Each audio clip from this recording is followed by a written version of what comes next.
Hi guys, we've got a few already. Danny Boy, Josh Homan, Granddad's Junk, Yankees, and here comes the Kiwi invasion.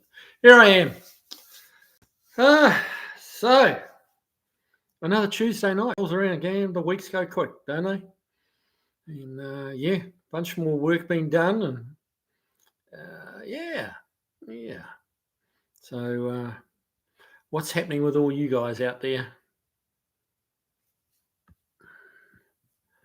I know I've been busy. I've been busy working on old Marge, and I've been busy working on a couple of customers' cars. We've got a nice 53 Corvette in the shop at the moment, which is pretty cool. Yeah, unfinished project. Hey man, how you doing? Yeah, so there's the variety keeps coming through the door. It's quite good. George Kakula, hey buddy. New F Dogs. Yep. Hey. So, what else is there to report in the Kiwi land? Really, yeah, got the power steering wrapped up on Marge today. So that took a bit longer than I'd imagined it would, but it's worked out really well. But you'll have to watch the video to get all the details, because we just really got to take it out for a quick test drive now and see how it drives. So yeah, there is that.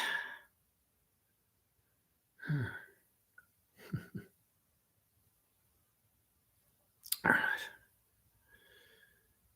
Yeah. And what we're coming up, I got a car coming in from Streetside Classics. That's next week.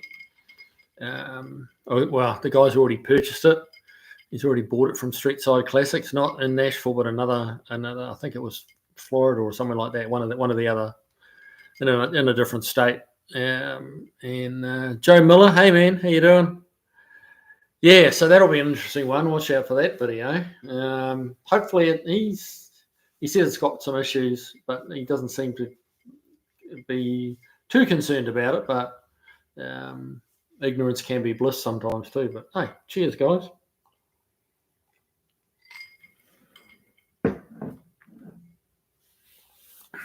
Roy Miller, hey Kiwi, yep. Welcome along. Joe Miller as well. Got a few of you in the house.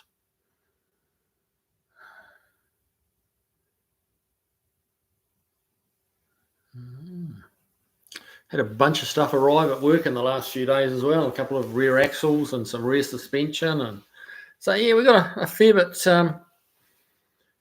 coming up, and a fair bit to keep me busy with. That's for sure. Danny boy, my first day this summer without a drink, I think. Really? Chris Nichols, hi Kiwi from Kiwiland. I'm enjoying your channel. Well, good. I'm glad. I'm enjoying doing it, so it all works out.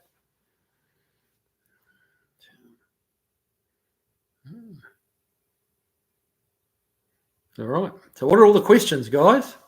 What do you want to chat about?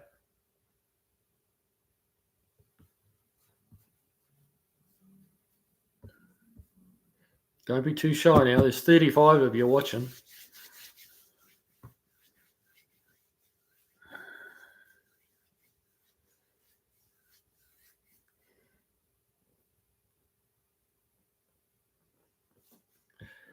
Orlando Pockets is the yellow car. Hang on, get rid of that. What did I do? That thing is again. Yes, it is. That's the American Graffiti 32. And that's the Mercury, the Pharaoh's Mercury from American Graffiti. So yeah, got to have a bit of American Graffiti around the place.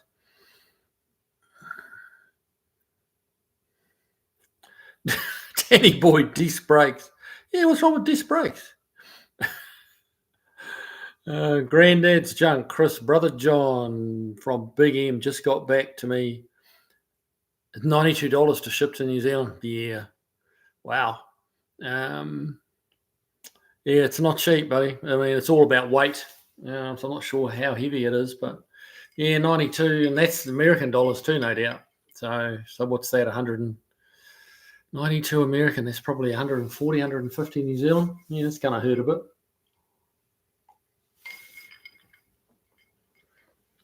Joe Miller, know of any company that is reliable for rebuilding Mopar power steering gearboxes?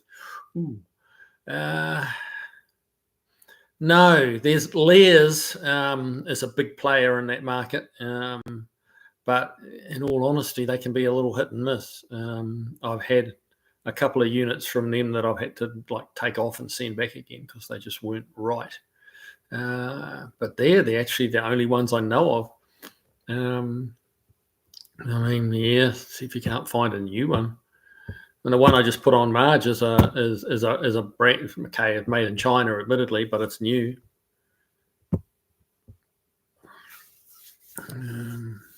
Danny Boyd, forgot about the Pharaohs. Really? Yeah, obviously haven't watched the movie recently enough. That might be something you have to do this weekend, is sit down and watch it. Undisturbed. William Esposito, what's your favourite bourbon? I'd have to say Angel's Envy. I like as a straight bourbon. I really enjoy that. It's nice and smooth to drink on the rocks. And other than that, I actually quite like the Jack Daniel's Apple. That's what I was drinking last week. And yeah, so that's probably my two. Milner's 32, yes. The Faro car, yep. Oh, Mr. B's in the house. Hey, Mr. B.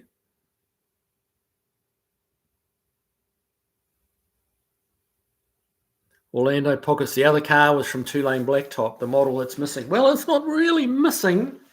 It's not really missing.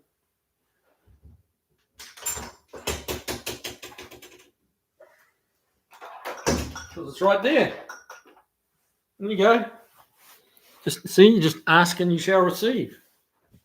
I've got I've got the four different cars. I've got the 58 Impala as well from American Graffiti. So yeah.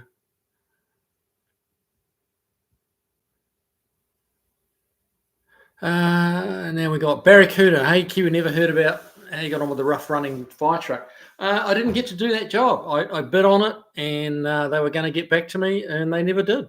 So honestly, I don't know whether it's still running rough, whether they got someone else to fix it for cheaper. Maybe they did give the local news station did a little a 1-minute plug on their local news things about them and how they were having trouble finding someone to fix it, and that's kind of when they stumbled on me. And I just wonder if someone else volunteered to fix it as well. Maybe I don't know. Maybe some old guy volunteered to do it for free. Who knows? But they didn't get back to me. So, oh well, not much you can do. Chris Nichols, do you do many pre-purchase inspections on classics? No, I don't. I really don't. And I wish I did. I wish people would come and see me or anybody, that's got a clue on old American cars before they buy. But I was saying a few when we first got on air that I've got a car coming in next week from Streetside Classics, one of the out-of-state ones. And, they want me to check it over. They've already bought it. Now they want me to check it. It's like, it's frustrating. I wish they wouldn't do that. I mean, it's good that they're getting it checked and they can actually find out what's wrong with it now, but it really would have been better to do it beforehand. And, I don't know whether people don't want to spend the money or quite what it is. I'm really not too sure, but I mean, I charge about, depends how long I spend or if I've got to drive somewhere to look at it, $200-300. And, I'm going to find something wrong with it. Like there is not, unless it's some Riddler winning car that they wouldn't be ringing me to look at anyway. You're going to find some issues with it, and it's a bargaining tool. If you can go to the place that's selling and say, oh, the brakes aren't good and it needs this and it needs that, then you can, that gives you something to negotiate with, and you can probably get your money back that you've paid me. So I just wish more people would do it. Danny Boyd, just watched American Graffiti in the last year or so. Hollywood Nights is on YouTube. That's a good movie too. All cut to hell. Oh, that's a shame. They ruined Hollywood Nights. I'll have to take a look. Bleeped out a lot of the good parts on YouTube, Danny. There you go. You might be able to rent the uncut. Okay. Huh. Danny Boyd, that Red 65 GTO. Yeah, that's just waiting on an engine, man. It's just waiting on an engine.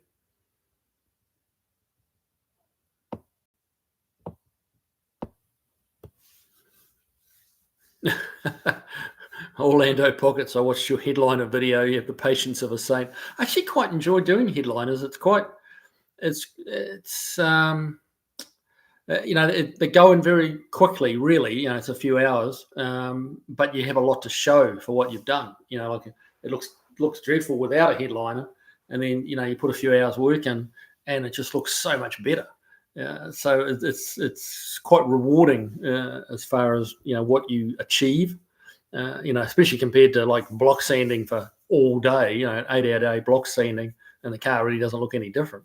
You can spend a couple of hours on a headliner and it looks good. The customer's thrilled, and all the rest of it. So, yeah, I quite like them. Yes, Orlando Pockets. Yeah, you got the 55. Absolutely, I have. Chris, good evening. Yeah, good evening, Chris. Now, Mongrel Motorsports Kiwi 66 Falcon with a green dot C4 automatic. Can I change the valve body to a later C4 to get the normal D21 pattern? I believe so, yes. I believe you can. As far as I know, it's all. It's my understanding that it's all in the valve body. They did. C4 is not a C. They're not all the same. There are some internal differences in them depending on the year. But I mean, we just did one a month ago, and it wasn't changing right, and it was slipping and that kind of thing. And we tore it down, and it turned out it was like this was a 66 Mustang, which should have had the green dot. It didn't behave like a green dot. Turns out it was like about a 1969 or 70 C4. And we did actually put the earlier green dot valve body on that, and it worked perfectly. So, but yeah, there's some differences for sure. When you get the shift kits and stuff like that, they're quite specific on what year the transmission for the shift kit. But yeah, should be able to do that, man. Danny Boyd, love Ron Howard's 58 Impala. Yeah, me too. The 58's kind of an unloved car, really, but that was very cool, that car.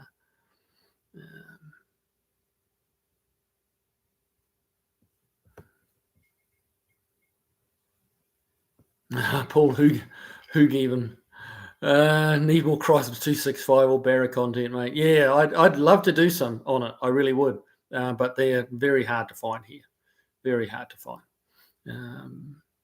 And what is here is either extremely expensive or just unavailable. People don't want to come off it.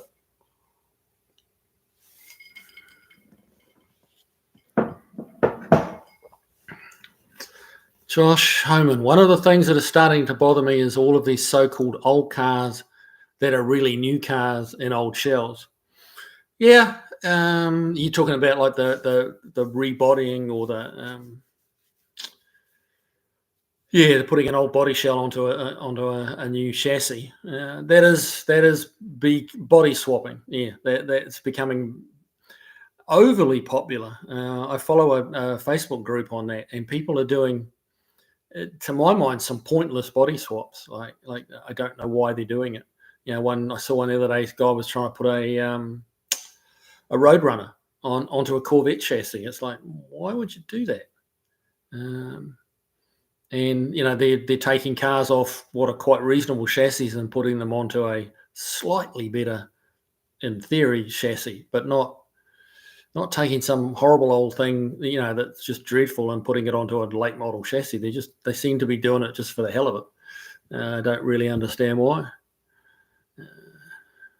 Mr. B, the leaf spring. The outcome of the leaf spring is I've just got so busy and caught up with work.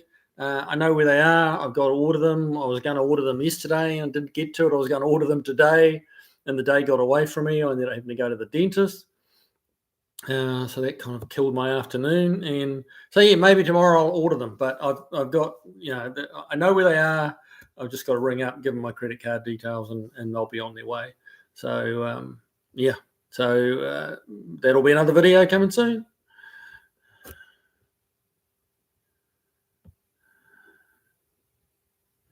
Right. Oh, Danny Boyd meant the GTO and Hollywood Nights. Okay.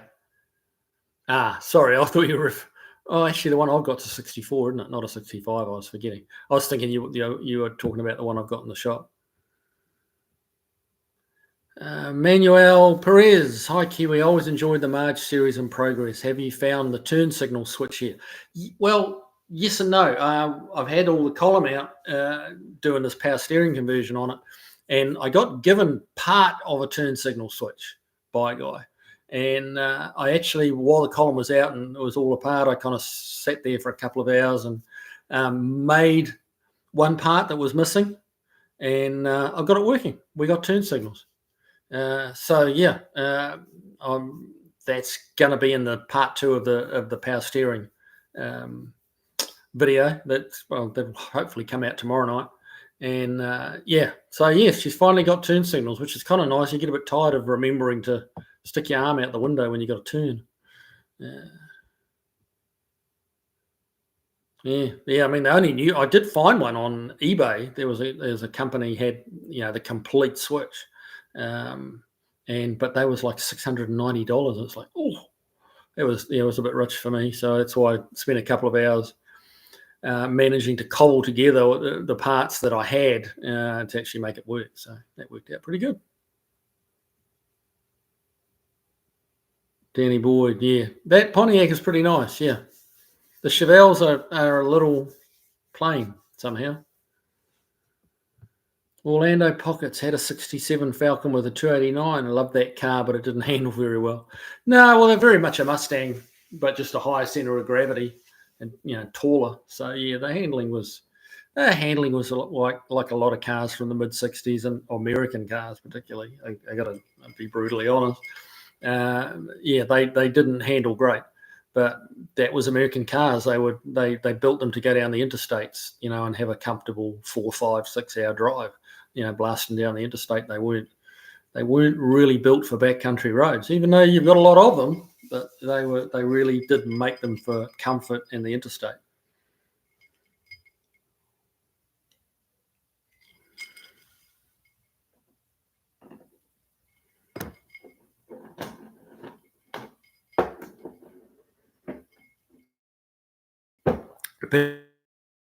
Barracuda would have been good if the 55 was black and 2-lane blacktop. The way it looked in American Fee was my idea of a beautiful car. Yeah, it was. It really was. Yeah.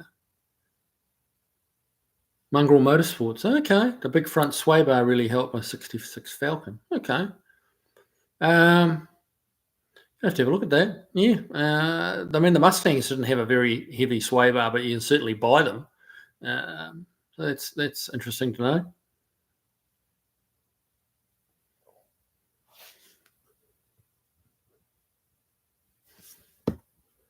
Oh, Danny Boyd, or when they use the old body except for the modern A-pillars. Yeah, the modern roofline on the old body is, you've got to be really careful. In my opinion, you've got to be really careful doing that. They don't usually blend. They don't usually blend. Yeah, I've seen like a 66 Impala roof put onto like a 50s Chevy.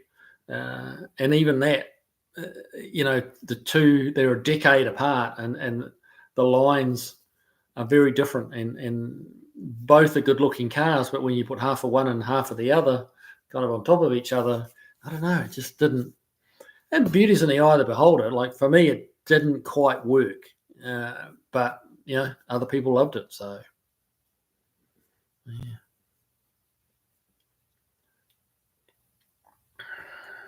Let's see, Orlando Pockets. Mine totally washed out in the corners. I bet that would have helped a lot. Okay. So Orlando, were you getting understeer or oversteer? Like, was it pushing or was it tail out?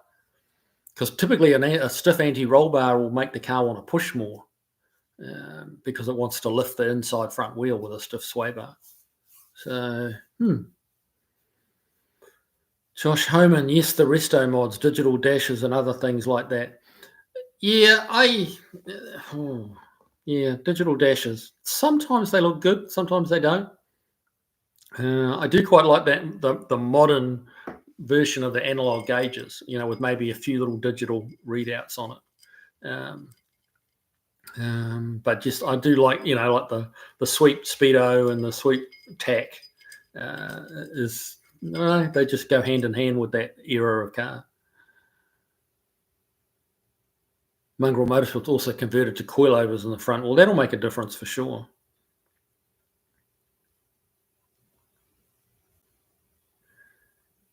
Barracuda, 500 foot-pounds of torque, whatever that is. It's a lot. 500 pounds is a lot. Is what it is. That's, that's not it's not wildly high, but it's pretty high.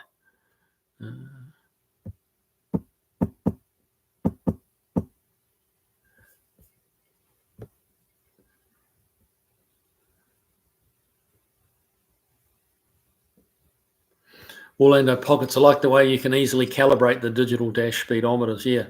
Well, yeah, you're right. That is great the way you can do that. But that same process for doing it also on like Dakota Digital, their digital dashes have the sweep speedo, but you calibrate it exactly the same way. And it'll give you numbers readout of your speed as well as the sweep. So that's quite slick.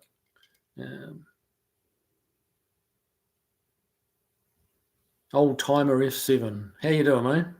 Good to have you along. Also known as Richard. Okay.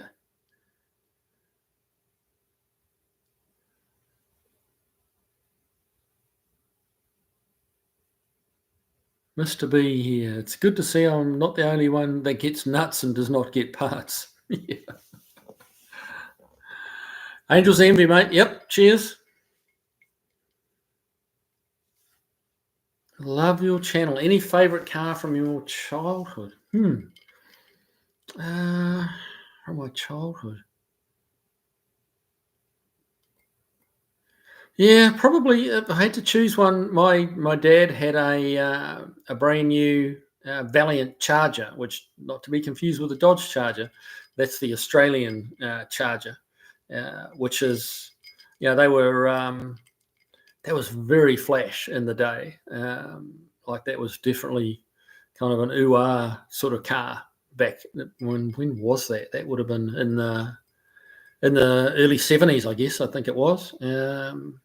And yeah, my dad had a brand new one, and it was in a little small town we lived in, and kind of everybody knew about his Valiant Charger, and that was a 265, the Hemi 265 straight six.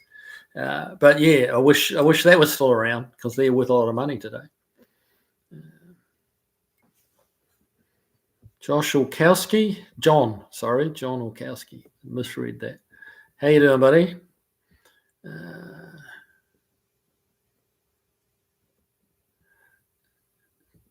Josh Homan.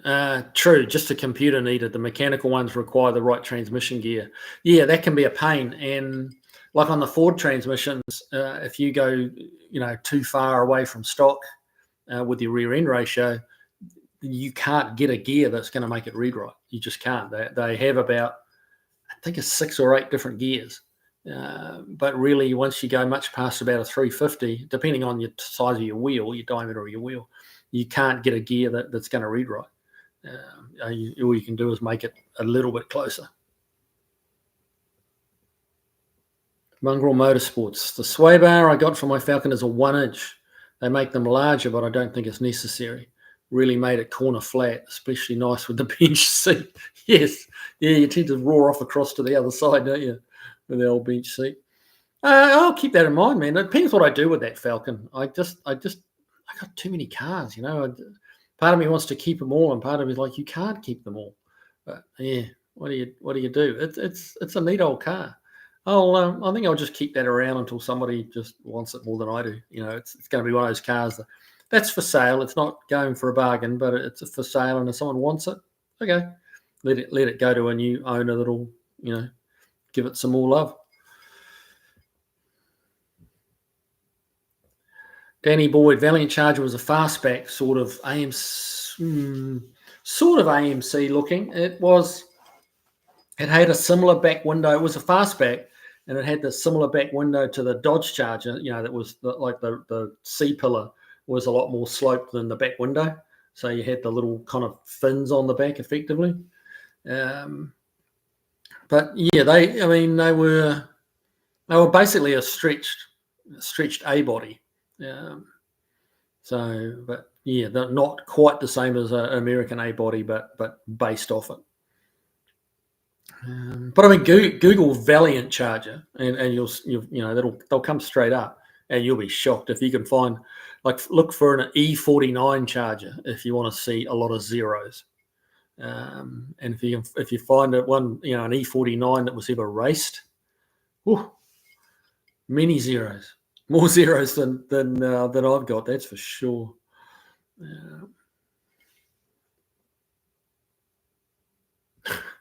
Orlando pockets. Mine just dive bombed into the corners until the tires finally grabbed. Hopefully, good grief.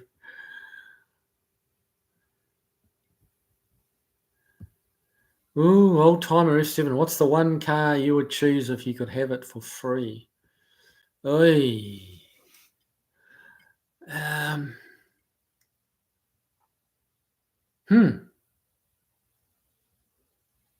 Oh, yeah, Costa's in the house. Hey, man, good to hear from you, bud. I haven't forgotten you, man. I really haven't.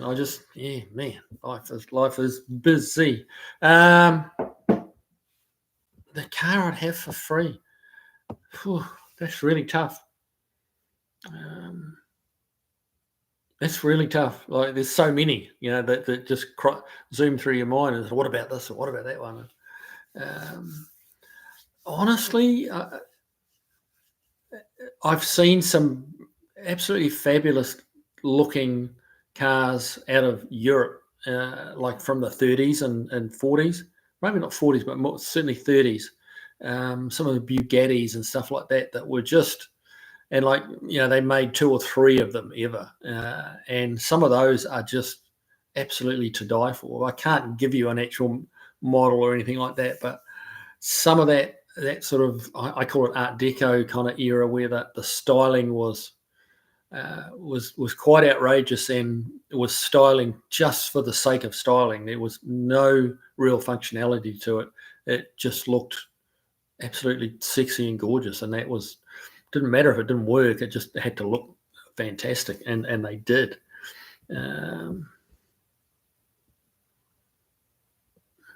Mongrel Motorsports, Orlando pockets, that would be understeer. Yeah, that certainly sounds like it, yeah. Barracuda, I fitted gas pressurized shocks on the front of my Valiant. The difference in stability and handling is amazing. No need for the sway bar, I feel. Yeah, a good set of shocks is, makes a world of difference. What brand did you use? Manuel Perez. Funny fact, Kerry Ann Kennelly was the chick in the Go Charger ad. Okay. Huh.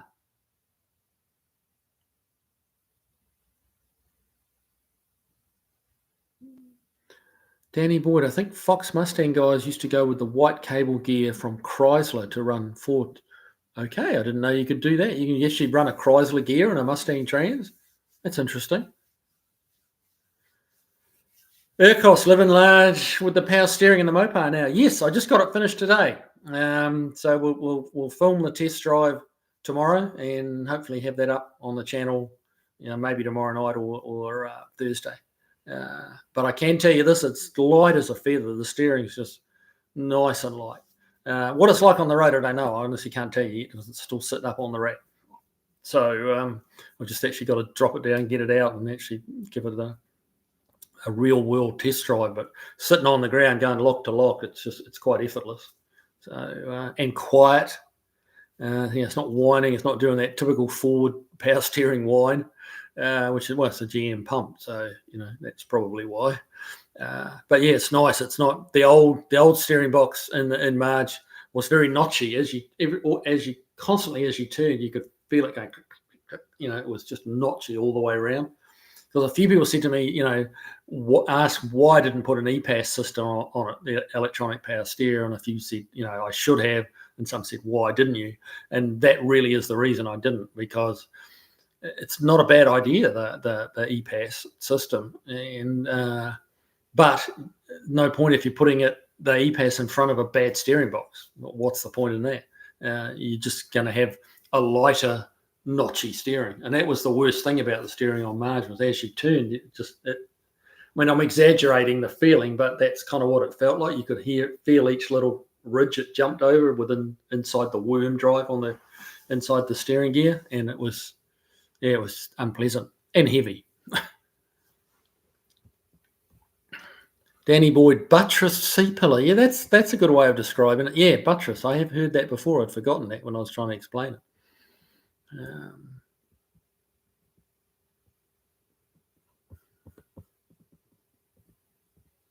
Yeah, whoop, I lost my spot here.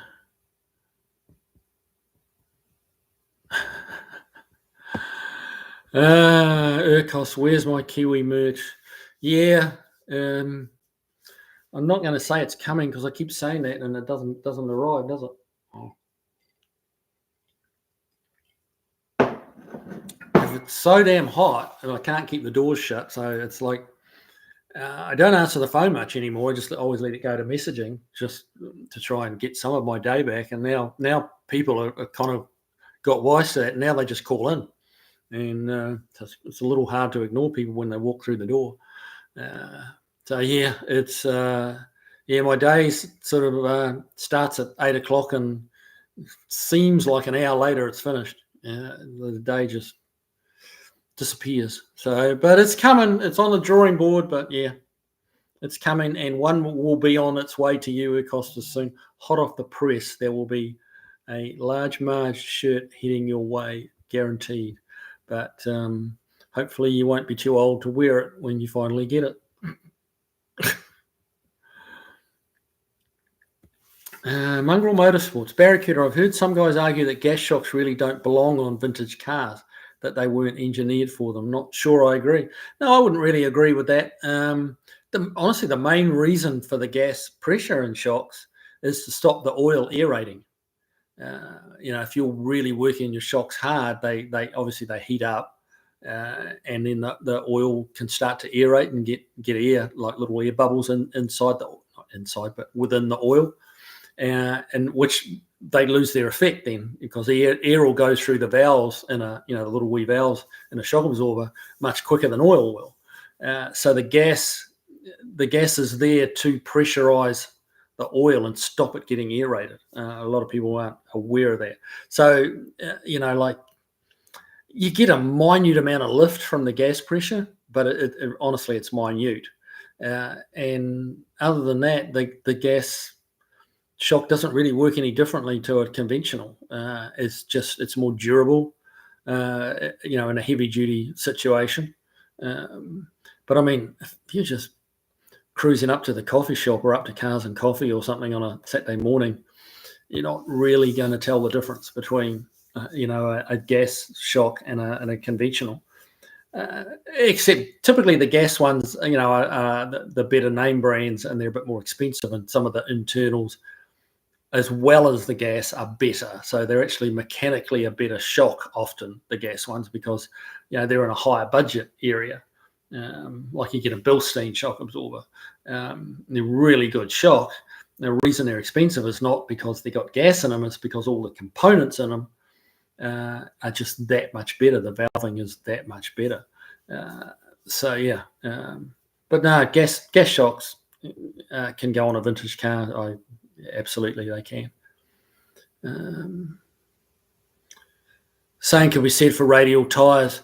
Well, yeah, most cars will run better, ride better on a radial tyre. There is some differences in your front wheel alignment. The geometry of your front suspension needs to be slightly different from radial to cross ply. But again, it's not a huge difference. The car drives a lot. They drive so much better on radials. They have so much more traction in the wet.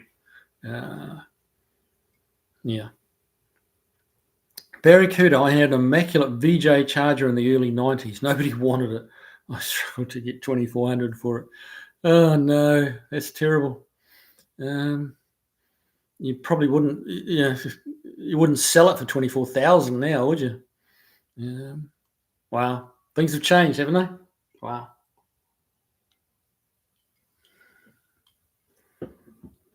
Yeah, the bias plies, I'll pass on that. Yeah, they're definitely that's something that's I'm glad that's behind us. Those tyres, they that's not part of the good old days. The good old days did not include bias ply tyres. That was just something you had to grin and bear it when in the old days. Orlando Pockets. I had a convertible Firebird I couldn't sell in the 90s because it was a 6-cylinder. There you go. Yeah. I mean, the Firebirds still don't fetch the money they should. They don't fetch near the money of the Camaros. And personally, I think they're a nicer looking car. I would rather have a 67 Firebird than a 67 Camaro. All day, apart from the money value, if someone's going to give me one, I'd rather someone gave me the Camaro because it's worth more. But if it was for me to look at, I think the Firebird's way nicer.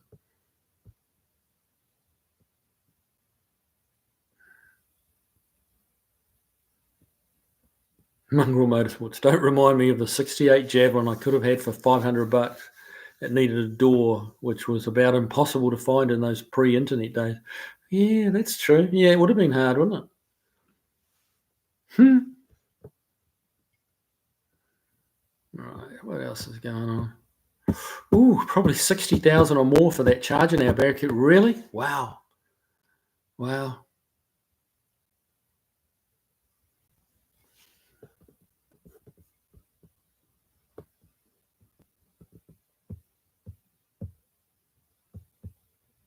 Yeah, I went too far up. There we go. Mongrel Motorsport.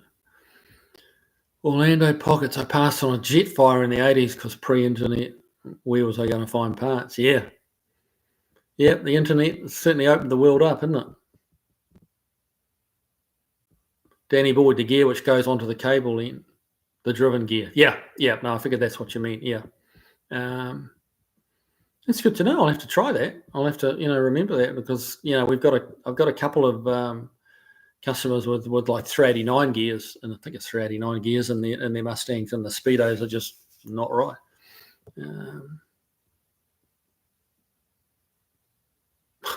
Old timer once passed on a 63 Pontiac Grand Prix with a 421. No, and 4-speed. Yeah, those days are long gone, aren't they?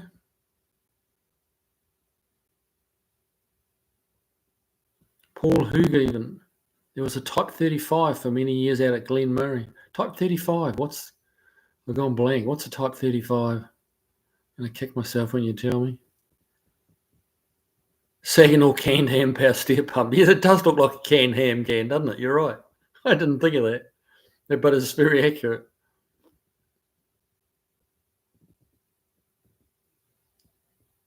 Oh, Mongrel Motorsports, you traded a Capri for a Fiat 124. Oh. Probably a 3-litre Capri too, was it? Oh, well. Fred Gomez, yes, I do. Here's my bourbon. It's getting, the ice is melting a bit though, but it's getting a little watery, but that's all right.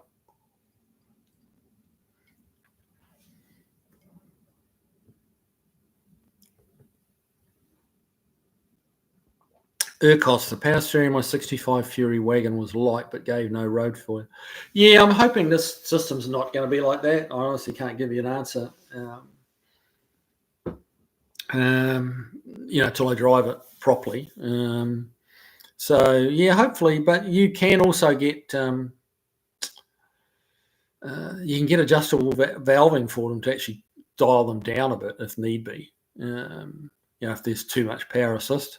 So if it's really too light, then I might look at something like that. But honestly, that car I'm kind of speccing out just to be nice, easy, and relaxing to drive. It's I don't want it to handle like a go-kart or be able to throw it into corners. It's just not that kind of car. I just want it to have the creature comforts and just be a car that I can go, oh yeah, let's drive that. It's just nice and pleasant to drive. Is Marge on the road again? Well, she hasn't really been off the road. I just haven't been doing a lot of work to her. But yeah, this power steer upgrade is taking a few days. But yeah, it's just part of the process, the list of things I've got in my head that I want to do to it to make it nice, like air conditioning and stuff like that. Yeah, and I mean, some people probably, look down their nose at the central lock-in and the power windows, but I like that stuff, And again, it's what you like, and any hot rod you have, you build it to how you want it, how you like it, because it's your car, and that's what I want. My Mustang, which is the Wild Child, that's got wind-up windows and it doesn't even have locks. You can't lock it, but I wouldn't leave it anywhere. And yeah, so that's just a brute, and you get in it and you drive it because you want an adrenaline rush. You don't get in it and drive it, out for Sunday lunch because it's not somewhere it's not really a cruising car. It's go out and have fun and try not to get caught doing it.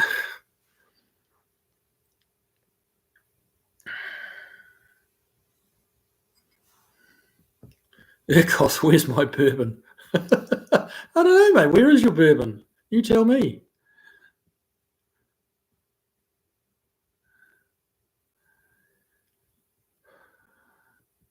See Story. Nice to see you, Kiwi. Well, good to see you in the house. Welcome along. Thanks for joining it. See Story. I think that's how you'd say that. It's a story. Aussie Valiants was slant 6 until 69, then the Hemi 6 after, as well as the 273 V8 early on, and later the 318, 360, sometimes 340. I didn't realise they put 340s in the Aussie Valiants. I thought they went 318, 360. Interesting. I'll be honest with you, like I was very much tunnel visioned into American, when in that era when those were fairly new cars. I was very tunnel visioned onto American cars, and I just didn't rate the Aussie stuff at all. It was like, they're not hot rods. But now, I would, things change, you change, life changes, and I would love to have an Aussie muscle car now. I really would. But they're kind of out of my price range, in all honesty. 60,000 for a regular Charger. That's quite a bit of coin. And like a GT Falcon, you're deep into six figures. A lot of money. George Cook. Bob's your uncle and Kiwi's the man. Thank you, sir. Thank you, sir. Yeah. We had an Stiffy. You got to start working at night to avoid the visitors. Yeah, but then I get all sorts of grief from Mrs. Kiwi. She's like, "Are you never coming home?"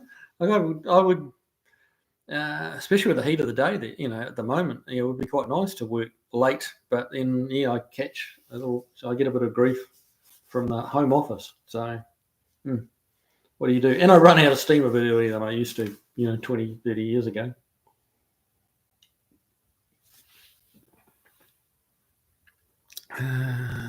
Cost. Any Corvair owner will tell you that modern radials are safer than old bias ply tyres. Yeah, I mean, anybody who tells you that bias plies were better than radials is, they're not playing with a full deck, I'm afraid.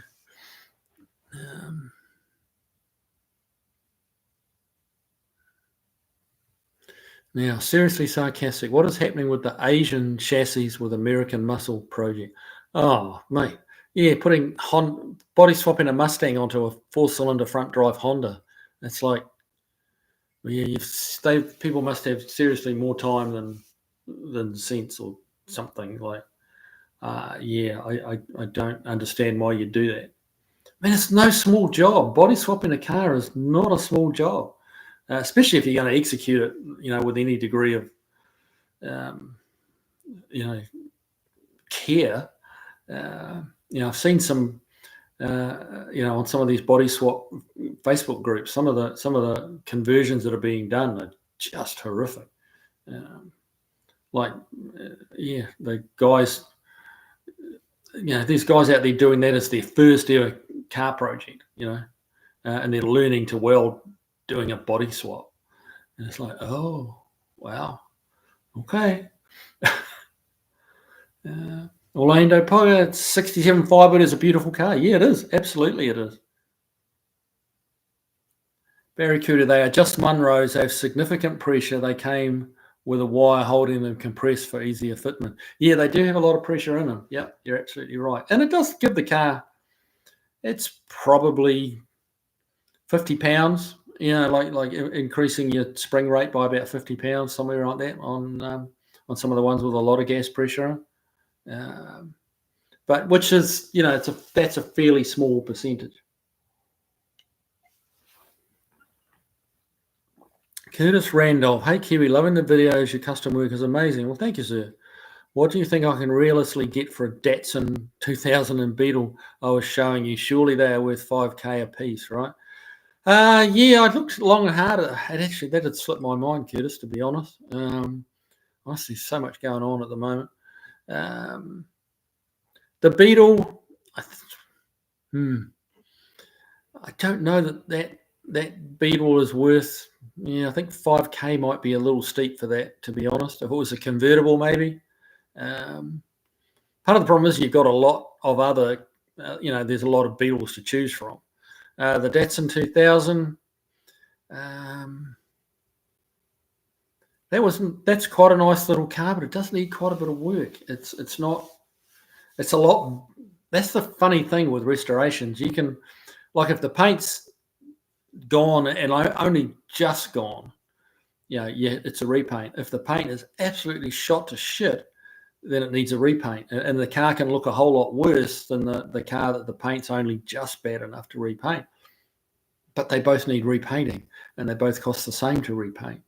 So yeah, while one car looks quite a lot better, than the car with really shot paint, but it's really not worth much more. I'm not, and I don't mean rust. I mean, that little car you sent me the pictures of really didn't appear to have any rust in it at all. So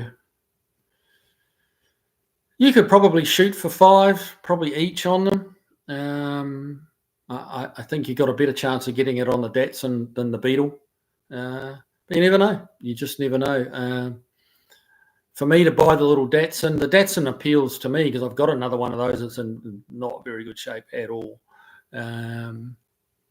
But that's kind of tempting. But again, it's when exactly am I going to find time to do all these projects? Although that one was probably one you could just drive. But I don't know. I should go back and look at the pictures again and see if I can't tempt myself again. Orlando Pockets, I've watched some brass instruments repair videos on YouTube. I think you could use some of their techniques and tools on car dents. Probably, yeah. Now, when you say brass instruments, you're talking like trumpets and like musical instruments, I guess you're talking about. Yeah, I mean, a lot of that process they use on those is similar to repairing dents in stainless steel and stainless trim.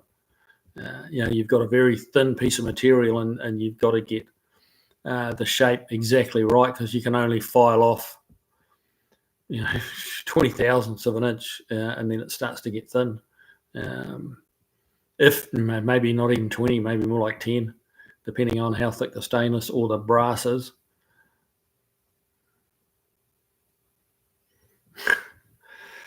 Loud Pipes Alive. Yeah, there was a falling out with Tony, and we look. I wish him all the best. I think it's a real shame. We were friends. He kind of let me down on a promise, and it's water under the bridge now. It's a done deal. Tony has no regrets, and that's how he feels. And that it is what it is. But I don't want to get into a long-winded story that gets back to Tony, and then he'll because he'll have a different he'll have his version of events, and that's about all I'm going to say on that. I do wish him the best. I would certainly be open to getting my heads together again sometime. But there's just a few things need to happen to make that happen. Anyway, Kiwi, your Falcon may be worth exporting to Aussie or New Zealand. They want 2-doors down here because they never had them. Yeah, I have wondered about that. I don't think the authorities would be very happy with the level of rust under the car. You'd have to do a fair bit of remedial rust work on it, which you can get the floor pans and stuff like that here, and the torque boxes and that sort of thing. But yeah, it could well be worth. It's quite a nice car. It really is, and it doesn't look $1 million by any means. But as soon as you drive it, this is a low mileage car. So yeah,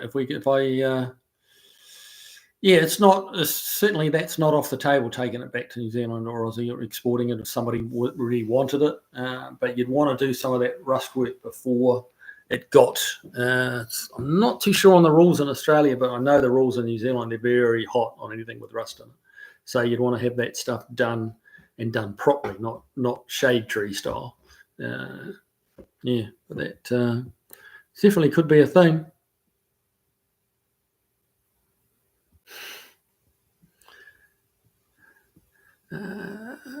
Going Tony Georgie, going to go look at a 96 Chevy single cab short box body. I know what I'm looking at, but the engine and transmission. What do I look at? 5.7. That's going to be is that a TBI? 96 could be a TBI. Really, I mean, with the engine, the transmission, just does it shift properly? Does it sound like it's shifting at the right times? There's nothing. I mean, there's such a good engine. There's not gonna. You don't need to listen out for that knock that they always have, because they don't always have a knock. They'll wear out like any engine. A small block Chevy is not immune to wear. So yeah, just see if it's got much blow by. See how powerful it feels. If you're pleasantly kind of surprised by how much power it's got, that's a pretty good indicator that it's a strong engine. If it feels gutless, like Marge, the engine's really quiet on Marge. Because that's one of the things I did when we did this power steering. We took the driver's side exhaust manifold off and replaced 2 of the broken studs. That was a mission. And it's so quiet. And we've got a little bit of valve train noise, which is really just adjustment. And the engine is so quiet, but it is tired. And it's a bit fumy, and she's slow. Like she just, you put your foot down, and she tries to accelerate, but it's not going anywhere quickly. And that's just because it's tired. So yeah, if the thing goes and you're pleasantly surprised with how it goes, then it's probably the engine's pretty good. Obviously, look out for smoke out the tailpipes. Listen for any slipping between gears on the transmission, and if it's got a good body and it doesn't look like it's been horribly neglected, motor and trans more than likely going to be good.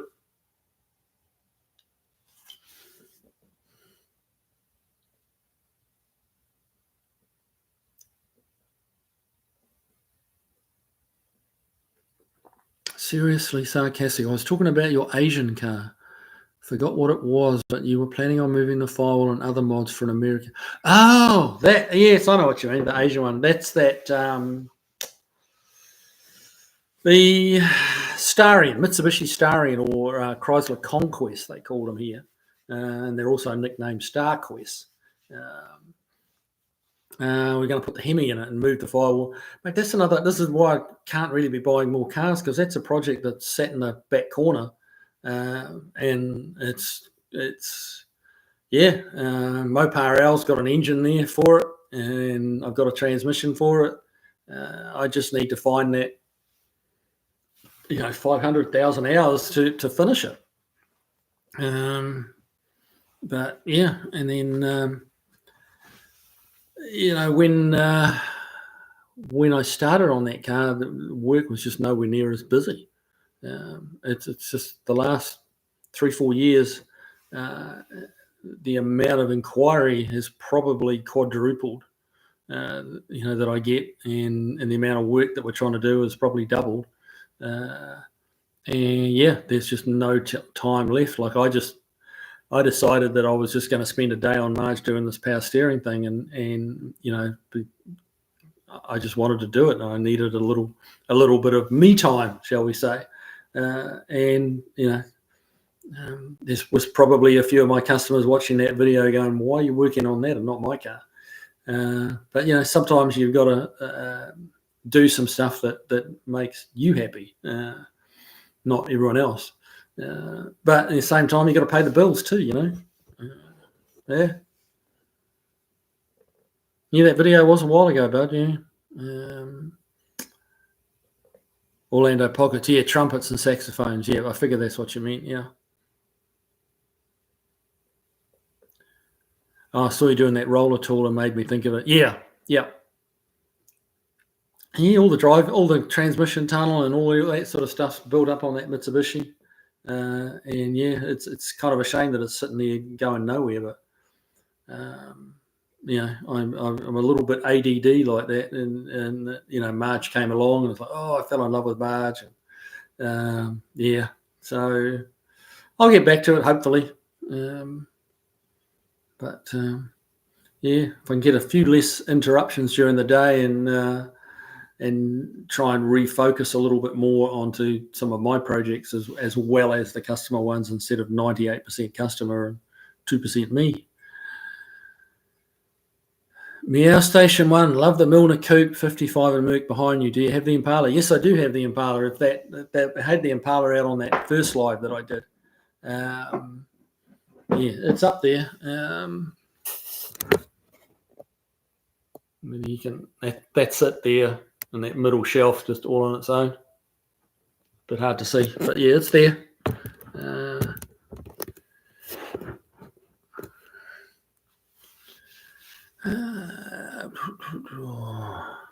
Orlando Pockets, I'm sorry you lost your friend. Yeah, so am I, buddy. So am I. It was silliness, really. Barry Kudo, I imagine you used to buy New Zealand Hot Rod magazine. It's been going a lot, and mate, it has been going along. It's been going since I was a teenager. I had a 66 Buick Electra, and I think I was about 20. And that was, they did a little story on that car in New Zealand Hot Rod magazine. So that would have been, yeah, very early 80s, 1980, 1981, something like that.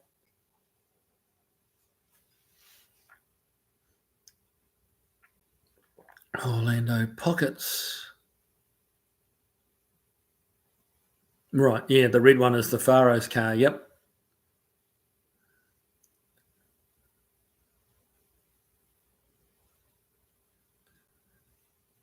Loud pipes save lives. Scott from Cold War Motors can restore stainless better than anyone.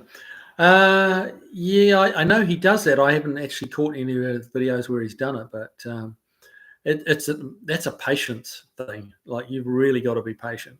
I was lucky enough. I did manage to get a full set of stainless side trim for Marge, but most of it's beat up.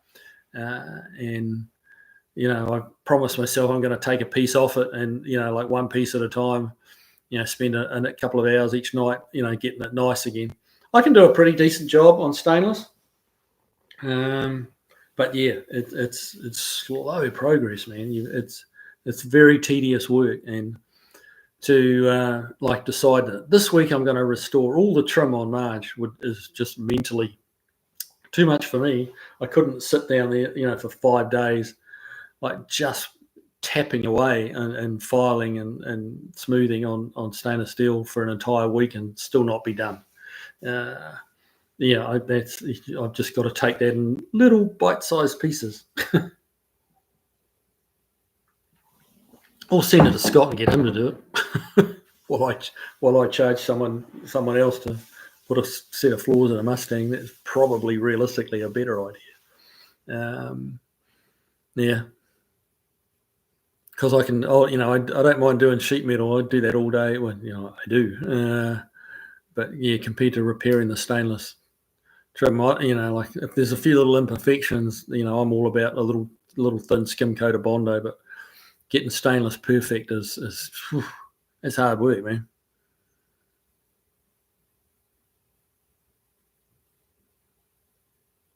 Tony, your Vortex, yeah, it'd be the Vortex engine. Pretty good engine, man. If it's running okay, should be pretty good.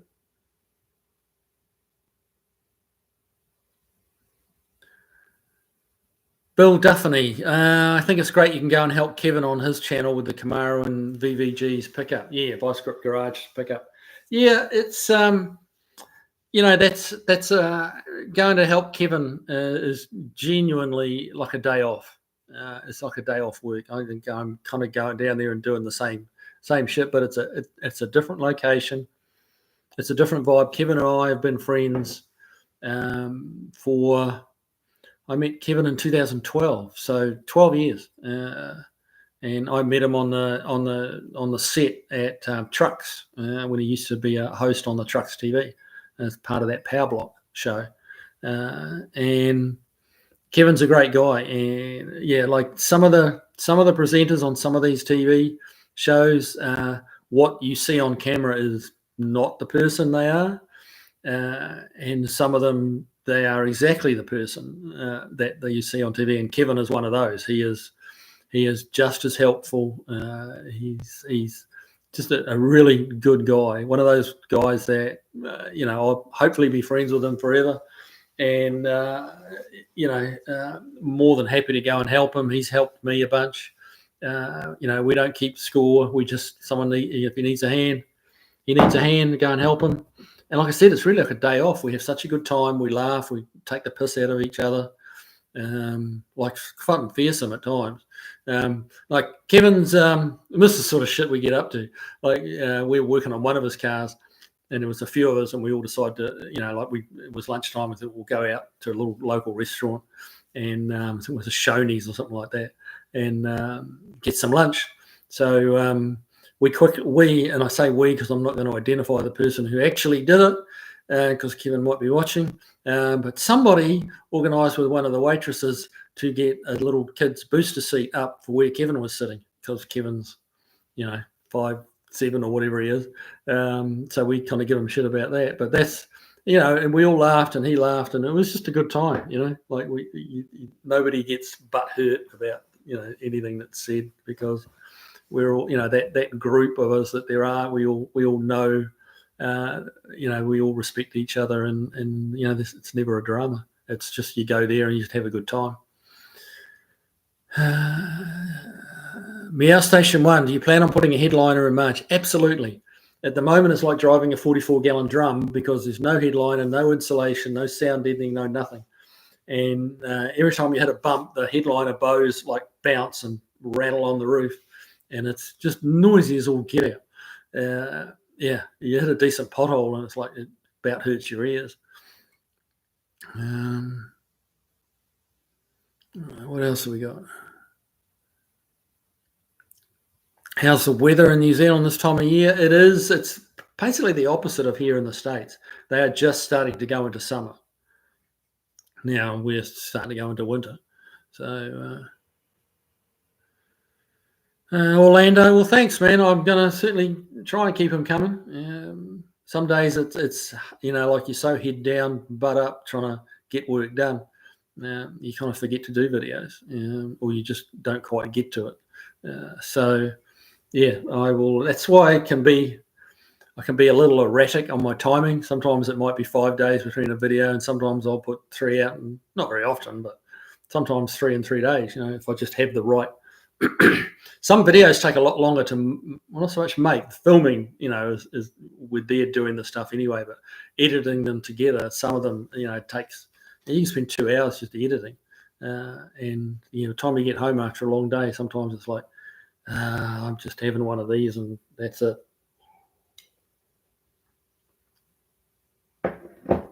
Yeah, Station. Well, thank you too, sir, and Orlando. I'm glad you're enjoying the videos.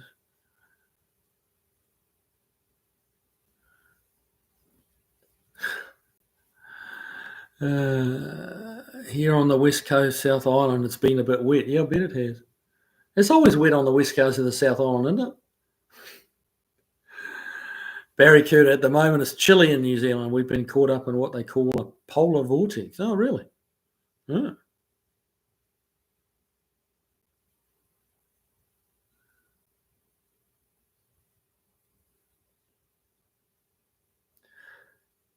Snow Crusher. Got an education on how to change side marker light bulbs on my 68 Dodge Polara.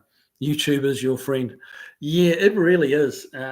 You know, a lot of seems like the majority of people still see YouTube as a video place to go and just watch entertainment video. In actual fact, it's the second biggest search engine behind Google, I believe. In that, like, go into YouTube and search, how do I fix my wife's iron, or the washing machine, or the dryer, or the microwave. You can put the most obscure things in, and there'll be 6 or 8 or 10 videos about how to fix it. So yeah, YouTube really. I mean, some of them aren't quite right. You know, some of them are showing you some stuff that maybe you wouldn't do or shouldn't do. But for the most part, yeah, there's a wealth of information on YouTube.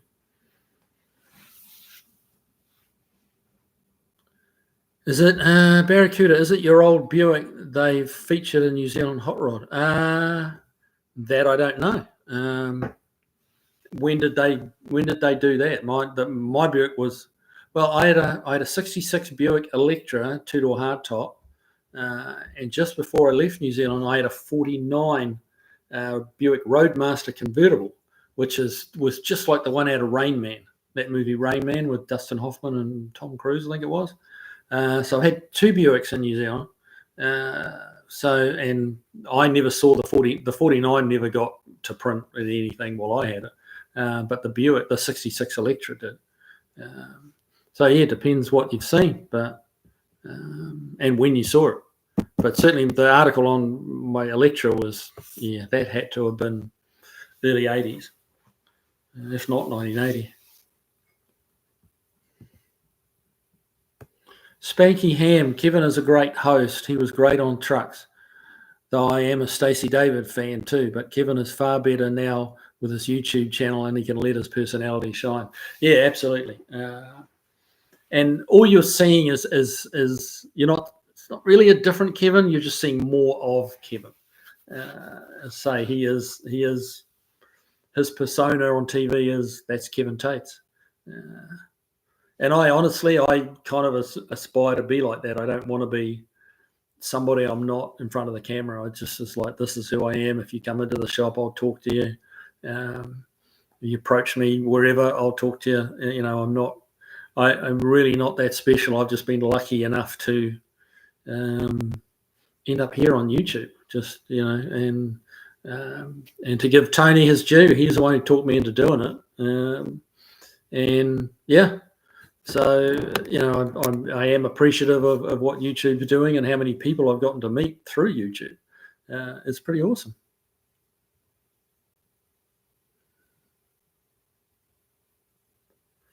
Bill Duffney, whose idea was it to put a Mustang fastback roof on a Cougar? Well, there's been a lot of drawings around over the years, like these computer, renderings. It's certainly not a new idea, and apparently there was a few done back in the 60s. So yeah, it's not a completely original idea, but it's certainly something you don't see very much of. And I haven't seen a 69 roof put on one before. That's not to say there's not another one out there, but I haven't seen it. And so yeah, the customer wanted to do it, and I was all about it. Custom, I'm in. And so we looked at different ways of doing it. We looked at a Torino roof on it, but the side windows and the sheer size of it was just wrong for the car. So we came up with a 69. I knew a guy had a 69 roof cut. So yeah, it lent itself. It wasn't as easy a swap as putting a 67 Mustang roof on a 67 Cougar. It was quite a bit harder than doing that. But I also think it looks better. But hey, it's me.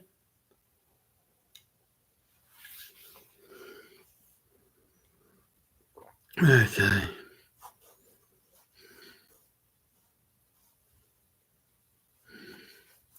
Jeff Lucas, the 5.7 Vortec engines are bad about intake manifold gaskets. Check if they have been replaced. If not, they will probably need it. Okay, wasn't aware of that, but then it's a Chevy engine. Honestly, my knowledge is a little bit deeper on the Ford engines. But I know, I remember the intakes kind of bolt on differently on the Vortec, don't they? Different bolts they use, different bolt pattern. But I didn't realise they were bad for blowing them.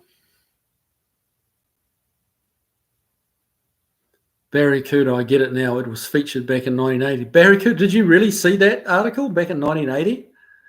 Wow, that is a blast from the past. I wonder where that car is. I wonder if it's still going in New Zealand somewhere. It wasn't a bad car. It had a little bit of rust in the bottom of the rear quarters that we had to fix, but it was a pretty solid car. But geez, that's 44 years ago. A lot could have happened to it between then and now. Mark Glendenning, nice one, mate. I'm a Kiwi living in Canada. In the early 80s in New Zealand had Valiant Pacer. Yeah, they were a neat car. Now I have been working on a 73 Roadrunner the last 4 years. Nice to get parts here. Yeah, really spoilt getting parts.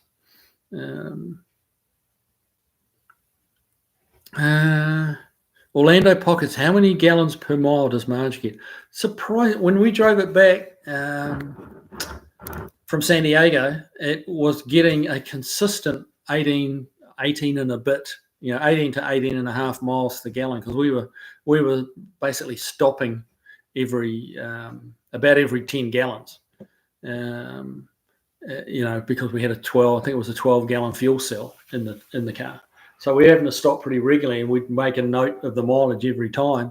And every time it was 18, 18.3, 18.5. We saw a couple of 17.9s and stuff like that. But it was consistently, for the vast majority of the time, it was 18 to the gallon. Now, okay, we were doing 60 mile an hour because we weren't going to push the old girl. And I guess it would have suffered a bit, but it really wasn't bad. I thought 18 to the gallon on a very tired motor was pretty darn good.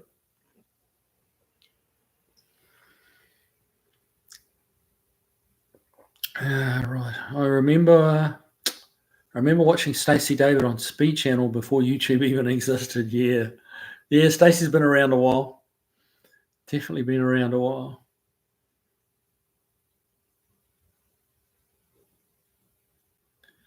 Barracuda, do you remember the Shadwick brothers, Nova Gasser? I remember the Shadwick brothers, but I don't remember the Nova Gasser.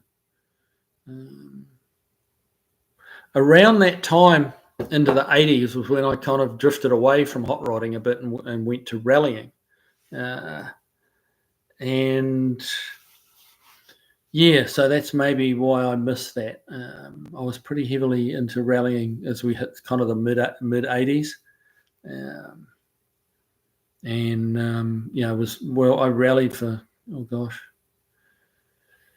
probably 15 years. Learned a lot doing it. Learned a hell of a lot about suspension and how suspension works, and actually building a car tough that will live up to 300 miles over dirt roads as fast as you can drive them, and that you've got to build them pretty strong to do that. I'd learned a lot in my rallying days.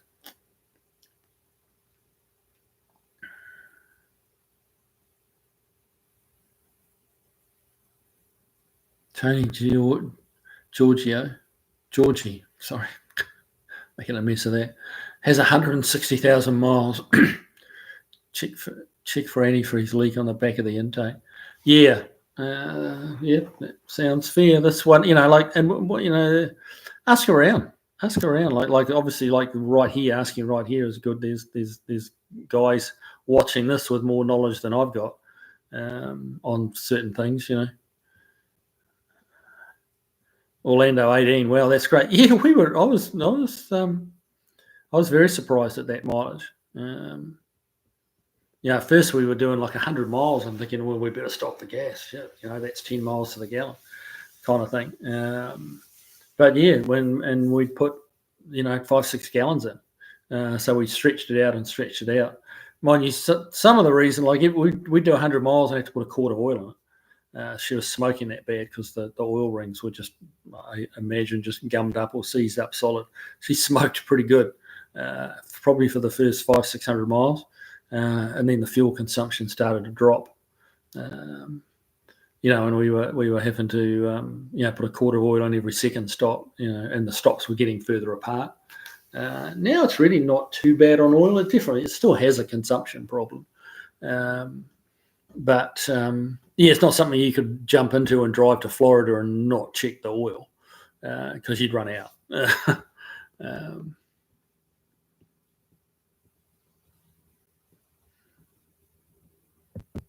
Jeff Lucas, Tony, my 96 Silverado has 200,000 Ks. They've been replaced twice, last time just a few months ago. Yeah, they've all got, all these different engines have got an Achilles heel of some description.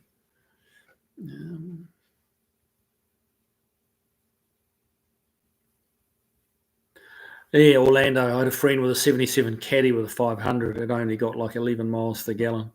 Yeah, that sounds about right. The Marge is 318 cubic inches, so 5.1 litre, I think it is, 5.1, 5.2 litre, and the 500 is like almost 8 litre.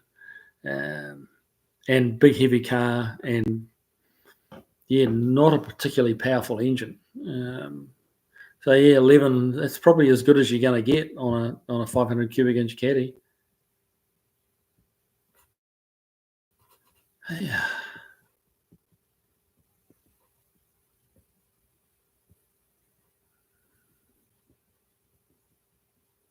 Right, what else have we got, guys? What else is going on? Tony Georgie.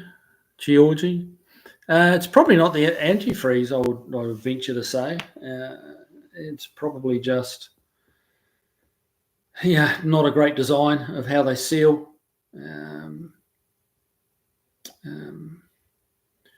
Rather than the antifreeze, I would think. Orlando, do you ride motorcycles? No, I don't. Me and motorcycles don't really get. I've had a quad bike for a while and like an off-road dirt bike when I was a lot younger and more flexible, stuff like that. And I could bounce back from falling off a bit quicker than I can now. But typically, I tend to get behind the wheel or behind the handlebars, and I get a little bit more, particularly on a motorbike. I've got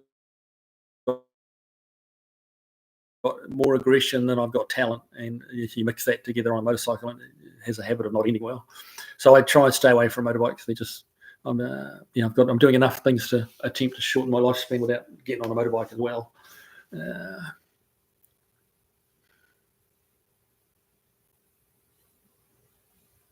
Clean Nickerson, my 96 Ford F-150 with 4.9 straight 6, 13 to the gallon and no giddy up.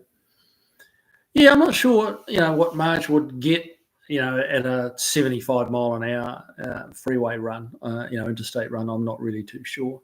But and probably the mileage is going down with, adding power accessories and all the little things I'm adding to it. It was a fairly, for a big car, it's really not all that heavy. Just not a lot of luxuries in it, the steering box I put in is at least twice the weight of the original steering box. At least twice. You can pick the original steering box up with one hand. That one I put in it, you're doing very well to pick it up with one hand. It's heavy.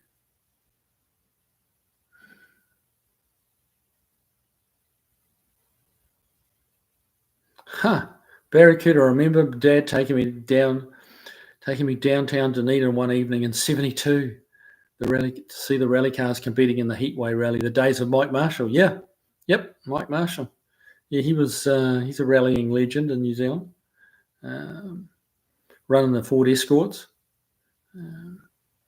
It was a growing sport in the '70s, and in the '80s when I got involved, it was quite huge. Quite huge, very, very popular, and it kind of faded away a little bit, with the advent of four-wheel drive, and the types of cars they were using became a lot more expensive, and a few less people could kind of get into the sport.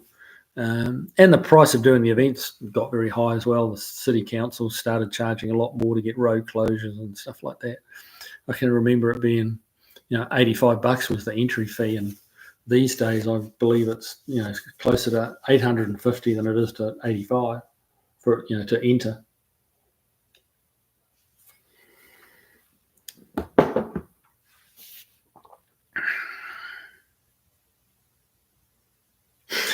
Orlando, more aggression than talent. That's a great saying. I'm stealing. You're welcome to it, mate.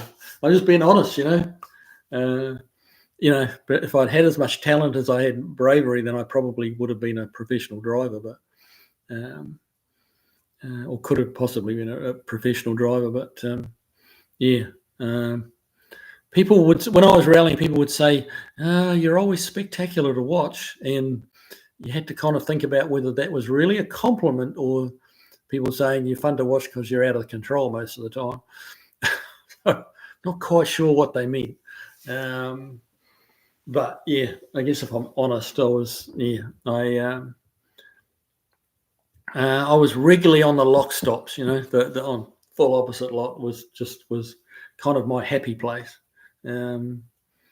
Even at 80 mile an hour, I could be on the lock stops, and I was like yahoo. I was all about it. Not necessarily the fastest way to go, but it was definitely got the adrenaline flowing. Curtis Randolph, the beat I showed you is a hot rod. 1776 motor, high flyer trans and performance suspension. It pulls hard. No, I want to have it dyno tuned, definitely more than 100. Okay, well then that I didn't realise that. I'm not sure whether you didn't tell me or I didn't pay attention or I didn't read it or what. I'm not sure there. I mean, if as a hot rod, then it probably is worth $5,000. Yeah.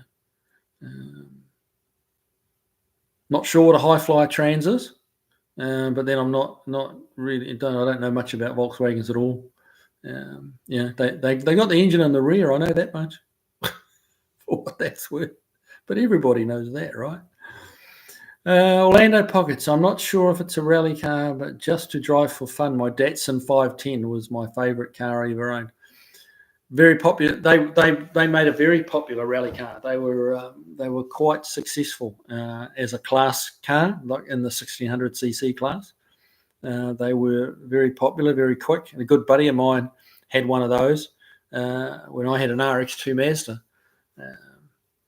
And mine had a ton more power than he did, but we were always neck and neck. He'd take 5 seconds off me, I'd take 5 seconds off him on a stage. We were always neck and neck, and because the Mazda didn't had the power, but didn't handle as well.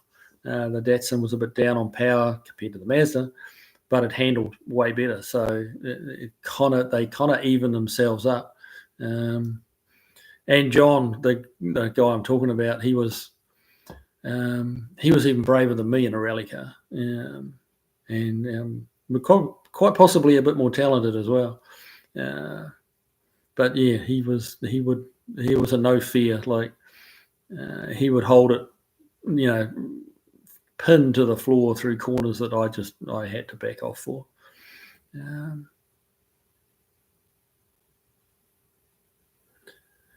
Barracuda rally drivers have to be the best of all, especially these days. Amazing talent. They really are. The rally cars of today are like dirt road Formula One cars. They are very, very high tech. I always think it would be fun to if you could somehow get one of them to come along to one of these autocrosses, because while the autocross guys are quick. One of those WRC, the World Rally Championship cars, would just blow them all away. They are, they're built for that autocross type stuff, that acceleration. They do 0 to 60 in 2 point something seconds. I think it's 2.6 or 2.8, 0 to 60 on dirt, on a gravel road. It's not on tarmac, it's on a gravel road. They're in 6th gear by 100 mile an hour. Like they're like motorbike gearboxes. They're absolutely amazing, and they have the transmissions and differentials are all computer controlled. They have different maps, like you have a tuning map, like you have a fuel map, a fuel map and ignition map on computerized engines. They have different maps for the transmission, so it works in different ways and distributes the drive to the 4 different wheels. Depending on the conditions and slippery conditions, it'll have a different map. They'll reprogram it to work better on a really slippery road or a very grippy road or tarmac, because they do rallies on tarmac as well. The tech is phenomenal, absolutely phenomenal. They are staggeringly quick.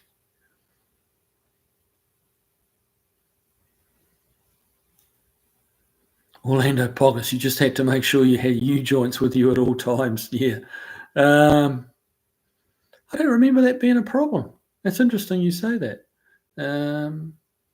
So is that drive shaft U-joint, like the left and right rear axle drive shafts, or was that because independent rear, or was it the north-south drive shaft that was the U-joints were giving trouble on?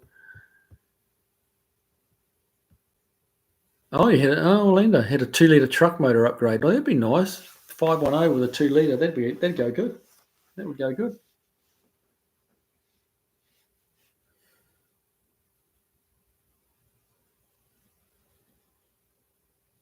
Oh, okay. The high flyer transmission, I think that means a higher gear ratio, so it can have a higher top speed. Okay. Huh.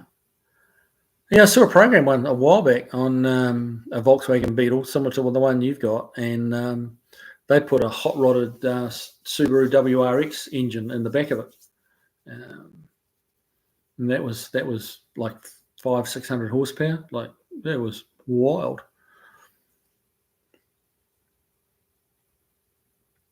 Orlando, I remember drifting the 510 long before there was drifting. Yeah.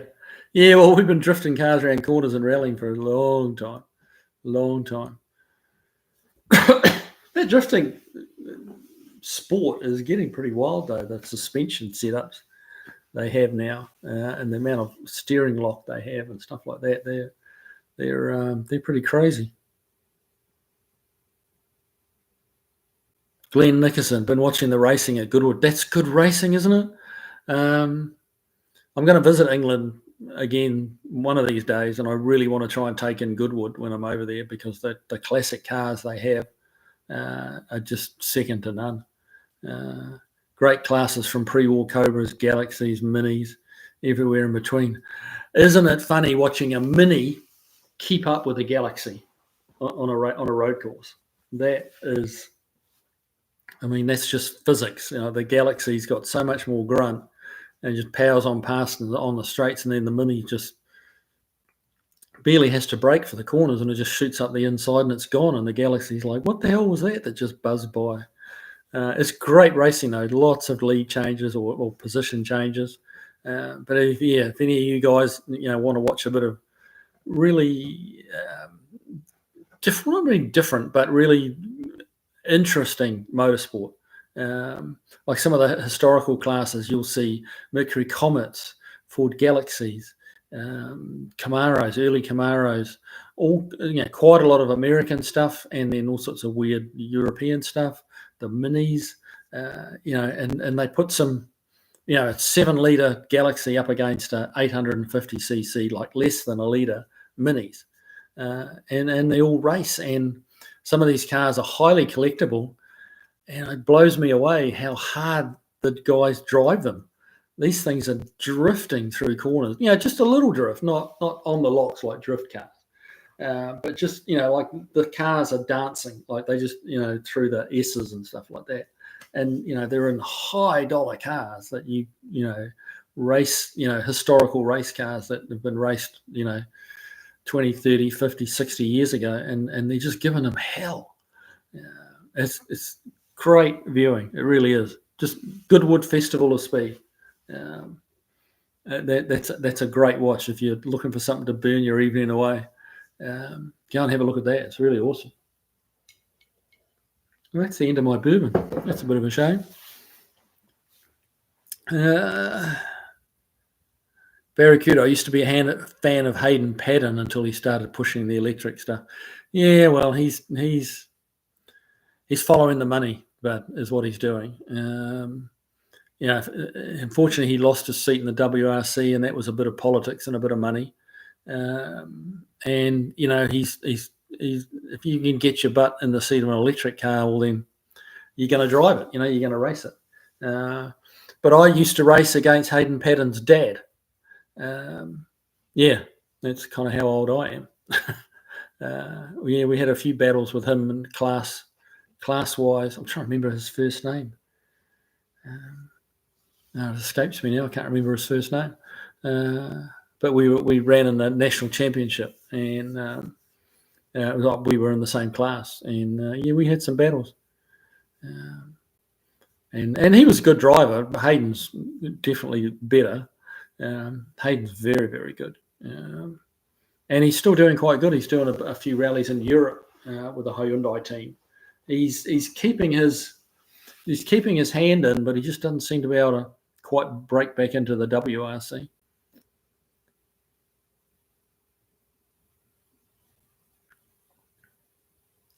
Urkos, this live is a welcome diversion from all the political stuff that's been auto-playing on my YouTube TV feed. Yeah, there's some weird stuff coming through, isn't there? There's some weird stuff.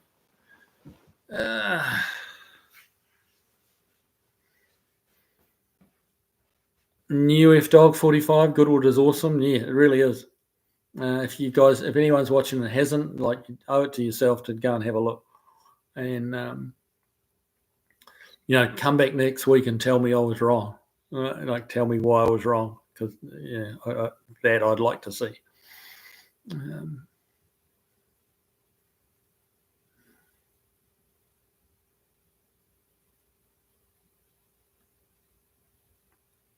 Very good.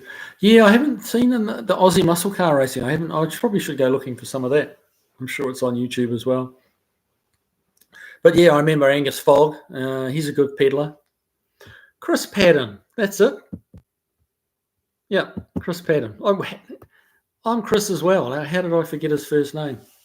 That's bloody Alzheimer's for you. Chris Paddon. Yeah, gosh, when was that? That was in the 80s, sometime in the 80s. Might have been early 90s. I think I dropped out of rallying really by mid-90s.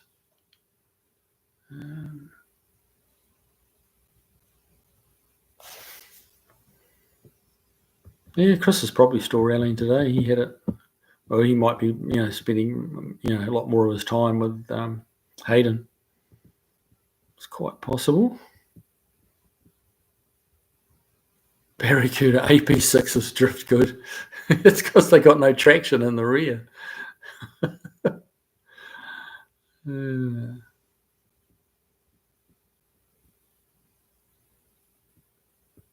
Josh Homan, people in some countries learn to drift as a means of controlling the car during winter. I mean, that's exactly right. Finland, for such a long time, produced the fastest rally drivers. It's France now. I'm not quite sure why, but France seem to have it all tied up between the two Sebastians, and then another new young French guy coming through. But yeah, Finland was the spiritual home of rallying, and I believe at one point rallying was Finland's national sport. Now, I don't know whether that's an urban myth or not. It sounds a little bit of a stretch, but I read somewhere that it was rallying was their national sport. Like New Zealand, the national sport's rugby, and America, I guess it would be American football. But yeah, in Finland, it was rallying. But if you look back on some of the old rallying videos, if you can find some from the old Finnish rallies, they all the cars had a number on the door, and it was one there on back, and you'll see like cars with number 200 and something on their door. The amount of entries they got for a rally was like just amazing.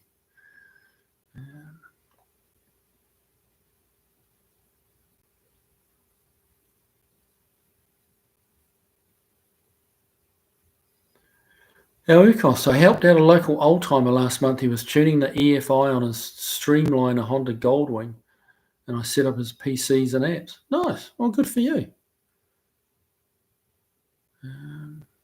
So did you get it tuned up? Good? Oh, he went to Bonneville for Speedway. Oh, well, yeah, I'm guessing if it was quick enough to go to Bonneville, then you got it going pretty good.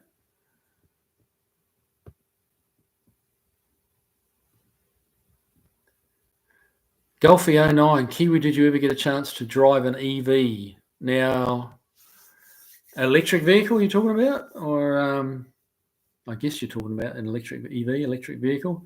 I've driven hybrids. I have not driven, excuse me, I haven't driven any full EVs. I've been taken for a ride in a few of them, and they're stupid fast. Some of those Teslas are, impressively fast. If they could kind of hem back some of that speed and convert it into range, they'd be better off. Because you really, what they're trying to achieve is not, I don't think they're trying to achieve the fastest car in the world. I think really they're what they're trying to achieve is economical driving, not the fastest driving. But yeah, there's a few EV supercars around that are just mental fast. And actually, at the Goodwood Hill Climb, I think there's an EV that's got one of the records. It might only be a class record, but I think it might have the outright record at the hill climb.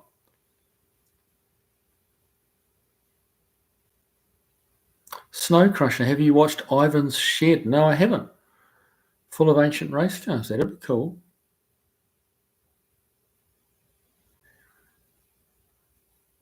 Shed racing. Okay. I'll have to look that up. Shed racing. Great channel. Well, you guys all have impeccable talent when it comes to what channels you watch. So, I've got to take that advice. You wouldn't be watching me if you didn't have, impressive levels of taste and perception on which YouTube channels you want to watch. Can I say that? Barracuda, it seemed like nobody got killed in New Zealand rallying until Roger Freeth died as co-driver to Possum. And then Possum died as well. There was a couple of guys died many years earlier. They crashed into a large pond and drowned. And then just recently that happened again in New Zealand. Quite a young guy, a kid that was too young to drive on the road, was actually in a rally car. They crashed into a big pond and got disorientated and drowned, which was it's tragic when anybody dies, but this kid was, I believe, 15 and didn't actually have a road license as yet.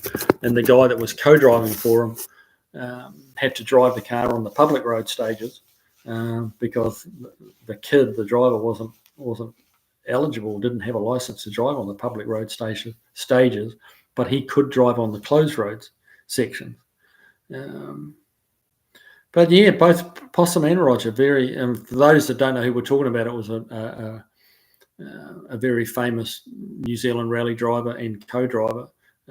Possum did really well in the World Rally Championship. He had he was a professional driver in New Zealand, traveling to most of the world rallies. He won the Asia Pacific Rally Championship, probably 5 times or something like that.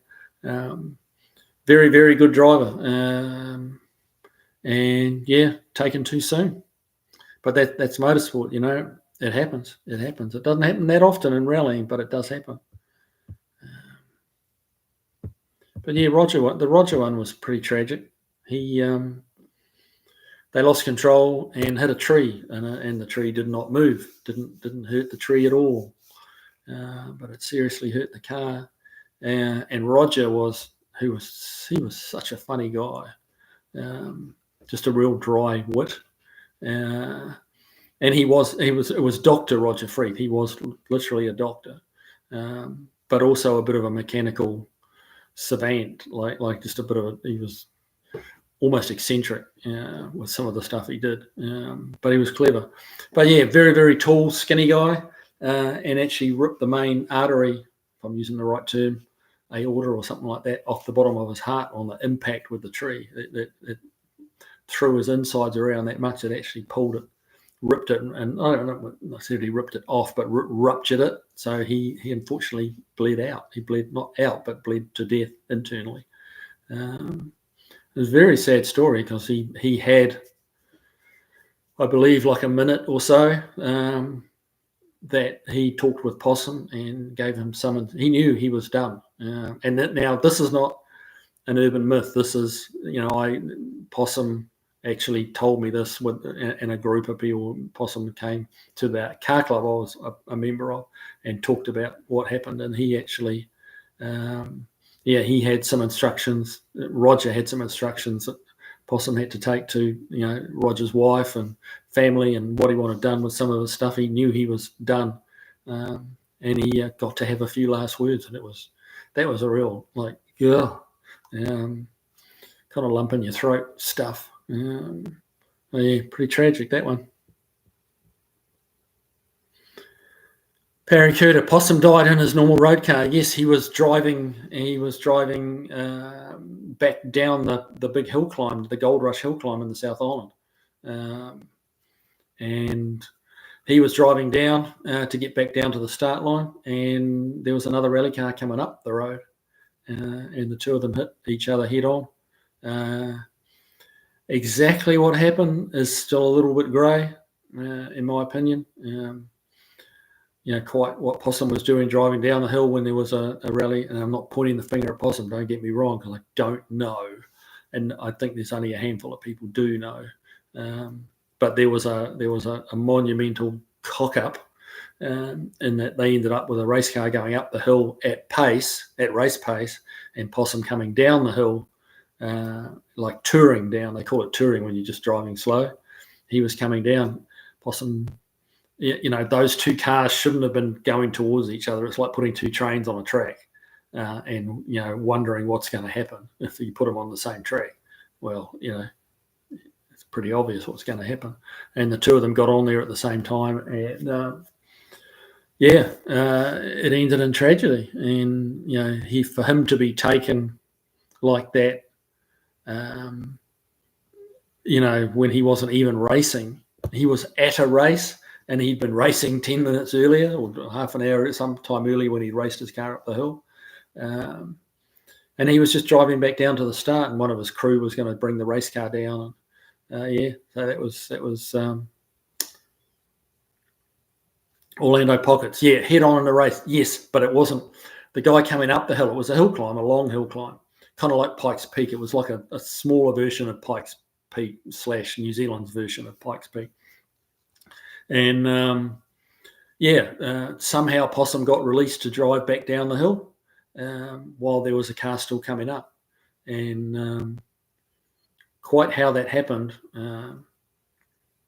honestly, I don't know. I don't know. And like I said before, I think there's probably half a dozen people will ever know what truly happened there. I'm not one of them. So I don't know. I can't tell you. All I can tell you is that they should not have been on the road at the same time. What was it? Even just to add insult to injury, Possum he survived for a couple of weeks before they had to flick the switch and let him go. He was on life support. I think it was for a couple of weeks. Where's Kevin? He's in the car. I didn't bring him. I kind of rushed home. I've been at the dentist half the afternoon, and this is throbbing like a mother trucker right now. So Kevin's in the car. I forgot to bring him in, and then the rest is history. So he's probably sulking in the car outside in the cold. Thunderbird 1968. You're a little late getting here, bud. We got like 15 minutes to go, but that's all right. Better late than never. You better get your questions in.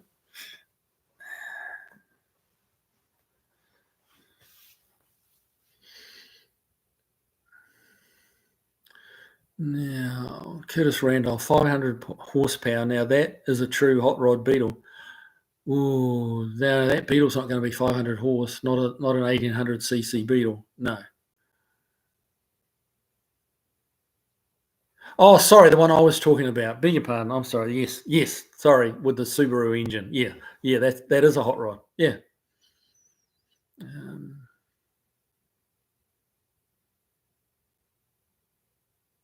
Yeah, I mean, 125 horse, if that's at the wheels out of a 1800cc Volkswagen, that's pretty darn good. That's pretty good, Curtis. That will help you with your resale if you can, if you have a printout from the dyno. That will help you quite a lot. Thunderbirds, sorry, I was working on my car. Okay, well, that's your get out of jail free card. So we'll give you that one. Yeah, you've got a lot more done than you would have done sitting here for the previous 2 hours listening to me waffle on. Orlando Pockets, I learned a valuable lesson with a Volkswagen. If it ain't broke, don't fix it. Yep. Now, that applies to a lot of cars, man. I got 3/4 of the way doing that power steering conversion. I'm like, oh, man, this is taking... It took quite a while. There was a few hours gone into that. And it's like, man, I started to feel like, yeah, the steering wasn't that bad before. But now that I've felt it, up and running and working, it's like, yeah, I'm glad. I am actually glad I did it.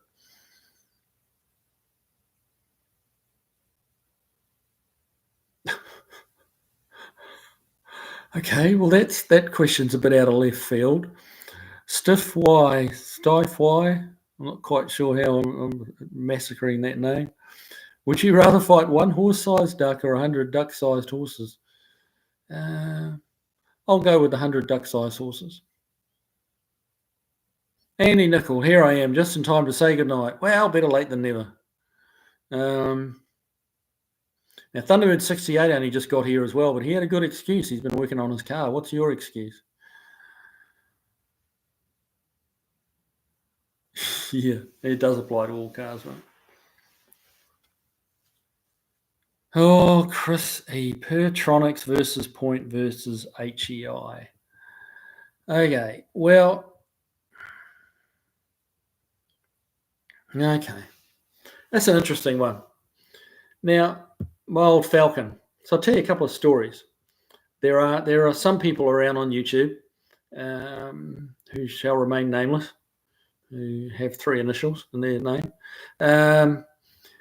Swear black and blue to points and condenser. It's the only way to go. Get rid of the electronics. Points and the only way to go. So that being said, my Falcon, I got that running. Put new points and condenser in it. Attempted to drive it home. Got 7/8 of the way home, and it died. And the brand new condenser died. Put a new condenser in, and away it went. But I had to get it towed. It was stuck on the side of on interstate overpass, and so there I was left high and dry with points and condenser. Now I've just got a Mustang that came in on the back of a tow truck, and he couldn't get it. Just decided not to run. So we were texting it back and forward a little bit. It doesn't have any, is it out of fuel? Is there any fuel in the carburetor? And like, yes, there is fuel. You can see it squirting down the accelerator pump. Well, then it must be spark. No spark. So anyway, that was beyond what he was able to do. So we got it towed in. Then I went and had a quick look at it today and popped the distributor cap up just to kind of see whether it, what ignition it had, points and condenser. Now, and I'm looking at it, I pulled the rotor off and it's like, okay. And this little spring, that flat, that about 3/8 of an inch wide, really thin spring that hooks around, it's kind of that shape, and the points go here and open and close. It open, the points, that spring that keeps the points on the shaft, on the distributor shaft, and opens, pulls them closed again when they get pushed open. And it's the first time I've seen it. That just snapped in half, and the points were wide open, and the engine's turning over, but the arm on the points was nowhere near the cam, the lobes on the actual distributor shaft. Literally, there was like a 3/8 gap in the points, 3/8 of an inch, because they just flicked open, wide open, and that's where they were staying. Points are not, I guess that long-winded story is a way of saying that points are not infallible by any means. Petronics, I had a great run with. I've had one failure. And that was a wire broke. Just one of the connecting wires broke inside it, which gave a very strange thing. As soon as it revved up, it would start to cut out. And what it was is, as the advance plate, the advance and retard, vacuum advance, was moving, the wire that was coming in through the body, the distributor into the points, was moving along with it, and it broke. The wire broke internally inside the insulation. It just broke through and disconnected. So, as it revved up, it would advance and cut out, and then it would slow down. Obviously, cut the ignition, and then it would lose engine RPM. It would come back, the wire would connect again, and it would rev up again, and it would come back, and it would rev up again, and it would come back. It was the weirdest. It took me a little while to figure out what on earth was doing that. But that's the only Pertronics issue I've ever had. And the HEI, look, the HEIs on the factory HEIs on the small block Chevys and the big block Chevys and stuff like that were great. It's a nice compact little system. The problem I have with those is, there's a couple of different companies making $69 Chinese HEI distributors for Fords, I think even Mopars, engines that never had an HEI. And the problem is not really the HEI, it's the fact that it's a $70 distributor, a complete, billet aluminum body, big radiator cap, coil in there, everything for $69. And it's like, that's too cheap. You're going to get what you pay for. And those don't work well. They don't do anything very well, those HEIs. But we're talking about a particular distributor, not the HEI system. But most of my cars have got Pertronics in them, because they're very cost effective, and you don't have to keep adjusting them.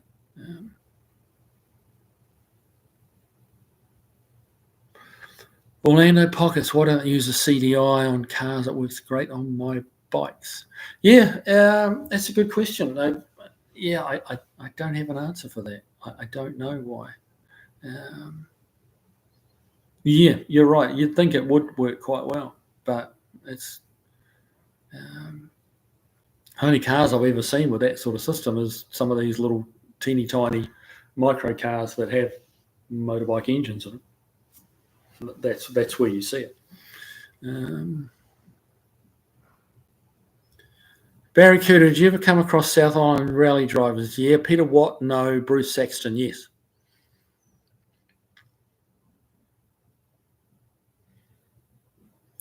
Hugh Phillips, 67 Mustang, completely stock, has intermittent vibration. I've changed everything I think of, can't find it. Help, intermittent vibration. Then I need a little bit more information, Hugh. Like speeds, is it speed sensitive? Is it like RPM sensitive, or is it just completely intermittent, independent of what speed or RPMs you're doing? It does sound like a strange one. But need a little bit more information about the vibration. Like, does it get better or worse if you trail off the throttle? If you lightly apply the brakes, does that make a difference? There's a few things that, like, if I was on the seat, I would be trying and like narrow it down. As I say, try and narrow down when and how it does it. See if you can actually provoke it. Drive a certain way, do a certain thing with revs or gears or brakes or whatever, and make it do it. More info, please.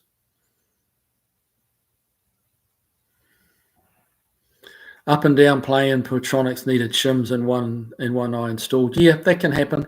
Yep.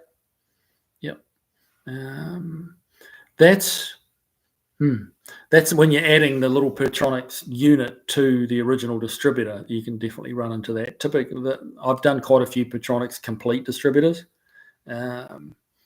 because they're not that much more expensive for a complete distributor. If you've got any wear or that too much end float or any of that stuff in your distributor, sometimes it's you're better off just to buy a complete Pertronics distributor. And they do the blingy kind of billet looking one, and they also do a just a cast finish, which looks just like a stock distributor. So if you're wanting that stock look and you don't want bling, then they've got you covered on both. Either way you wanted it. I never had a factory Dodge electronic ignition fail on me in the hundreds of thousands of miles I've put on them. Yeah, I do remember Tony talking about that, and apparently the new electronic units you get to work with the distributor, the new ones, are not as good as the old school factory ones. Probably Chinese made, and yeah, they are a little bit more troublesome. If you can find I say they're good. I mean, they must fail at some point. But the factory built ignition packs that they had with them, if you can get your hands on those, they're definitely worth having.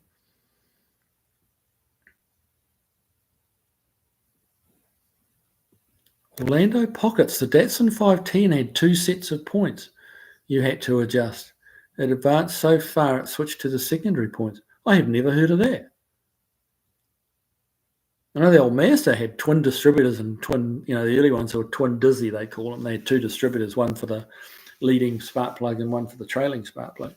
And then they went to a single distributor that had 2 sets of points in it, and that was for the trailing and leading plugs. But that was a rotary, not a Datsun. So I've not heard of that, and I've not heard of that in any piston engine. Hugh Phillips. Okay. Starts at 30 mile an hour, does not change with engine speed. I've changed trans mount, motor mounts, balance tyres, checked driveline angles, feel it in the steering wheel and seats.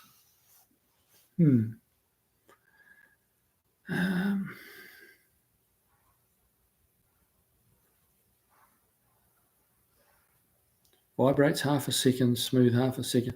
That's kind of a harmonic in that, that pulsing almost. So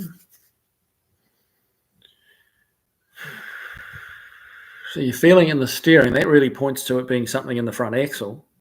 I would say, see if you can find someone who has. You can.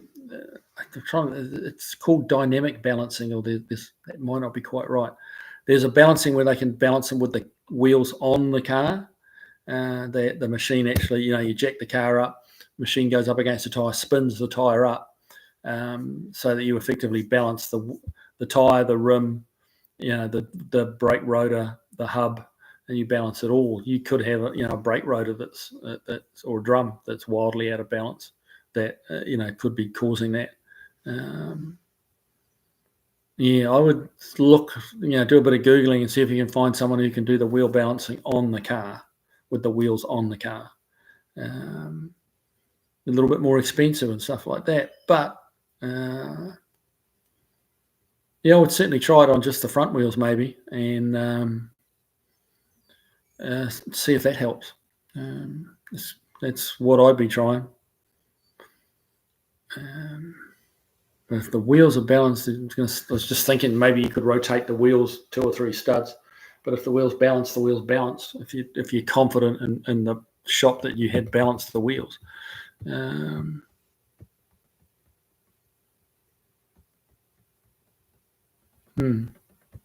Yeah, but if you feel on the steering wheel, that's really does point at the front wheels, or something in the rotating assembly on the front wheels.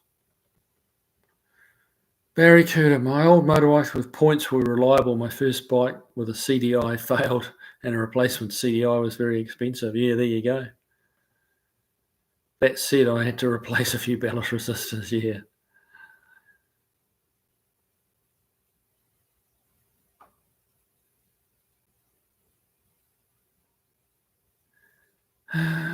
Side note, I have a Pertronics and MSD on my 289, but I always keep a set of points and condenser in the trunk.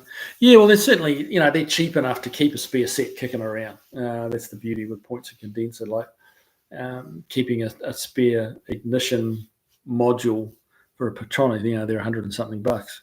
So to just have one sitting in the trunk is more than some people want to spend for spare parts. But yeah, that Mustang today, like that was funny when I just took the distributor cap off and the points, were you couldn't adjust them that far apart. But yeah, with the spring broken, they were just literally, it was an easy 3/8 of an inch point gap, but it never changed. It was just permanently open. So as you can imagine, wouldn't run.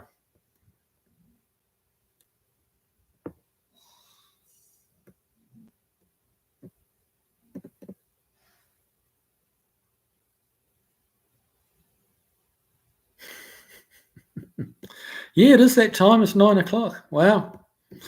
All right, guys. Xylitol chewing gum for continued oral health. Feel better. Thanks for the good time. You'll be good to one another. Good night. Good night, Mr. Deeberjack. I got your email the other day too, and I've just got to try and respond. I got your message. So yeah, that came to the right place. All right.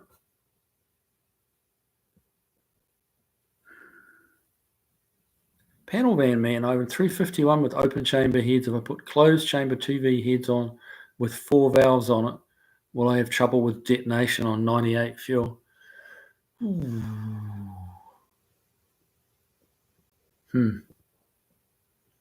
what the static, well, it's going to increase the compression, but I mean, typically on 98 gas, that's the good grade down under, you should be able to run up to about 10-to-1 compression. So really it's about what compression ratio you've got. And obviously it will change, but I think you'd be all right. I do think you'd be okay, because the 4V heads on it would not be, it wouldn't have been a super high compression engine already. If you're already at 10 point something to 1, and then you up the compression with a smaller chamber, then you're going to start getting into detonation area. But I think you'd be all right. But yeah, you really need to do a compression measurement and see just what the have you got.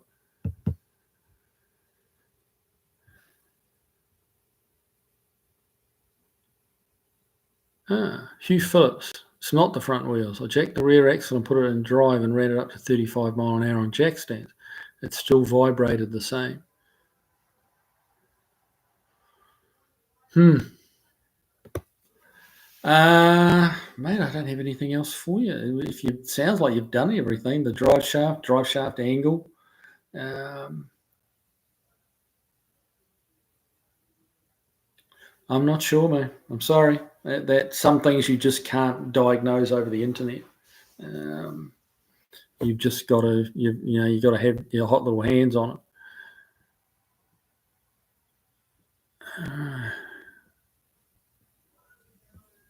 it. Barracuda, a friend had a broken shaft on one of those Chinese HEIs. Yeah, they really are junk.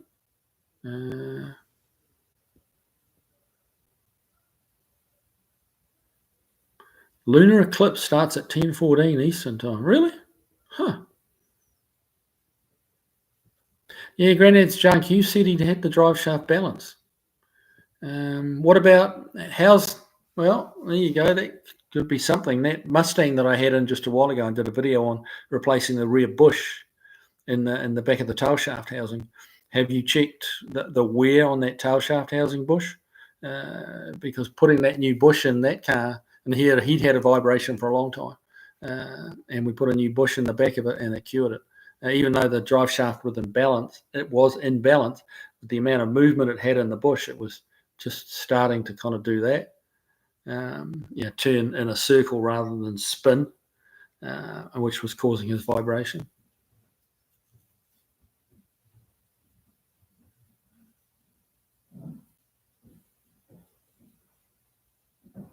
Yeah, Golfy 09, that's a good idea. Take the wheels off and see if it's still vibrating. Christopher C, broken crankshaft. They usually make a fair bit of noise when you break a crankshaft. But yeah, it's one of those things you kind of got to start looking outside the box a little bit. But honestly, guys, we're kind of out of time. We're a bit over 2 hours now.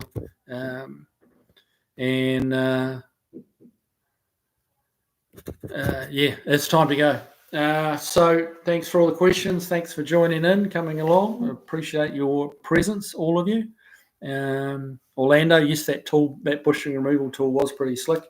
But yeah, that's about it, guys. All right. Well, hope you enjoyed it as much as I did, and we will see you next Tuesday night. And we'll have a different American Graffiti car there for you, or something different down there in the old. Where are we? Over here. Over there. Yeah. And all right. Well, you have a great one and a great weekend, and I'll see you next week. Take it easy, guys.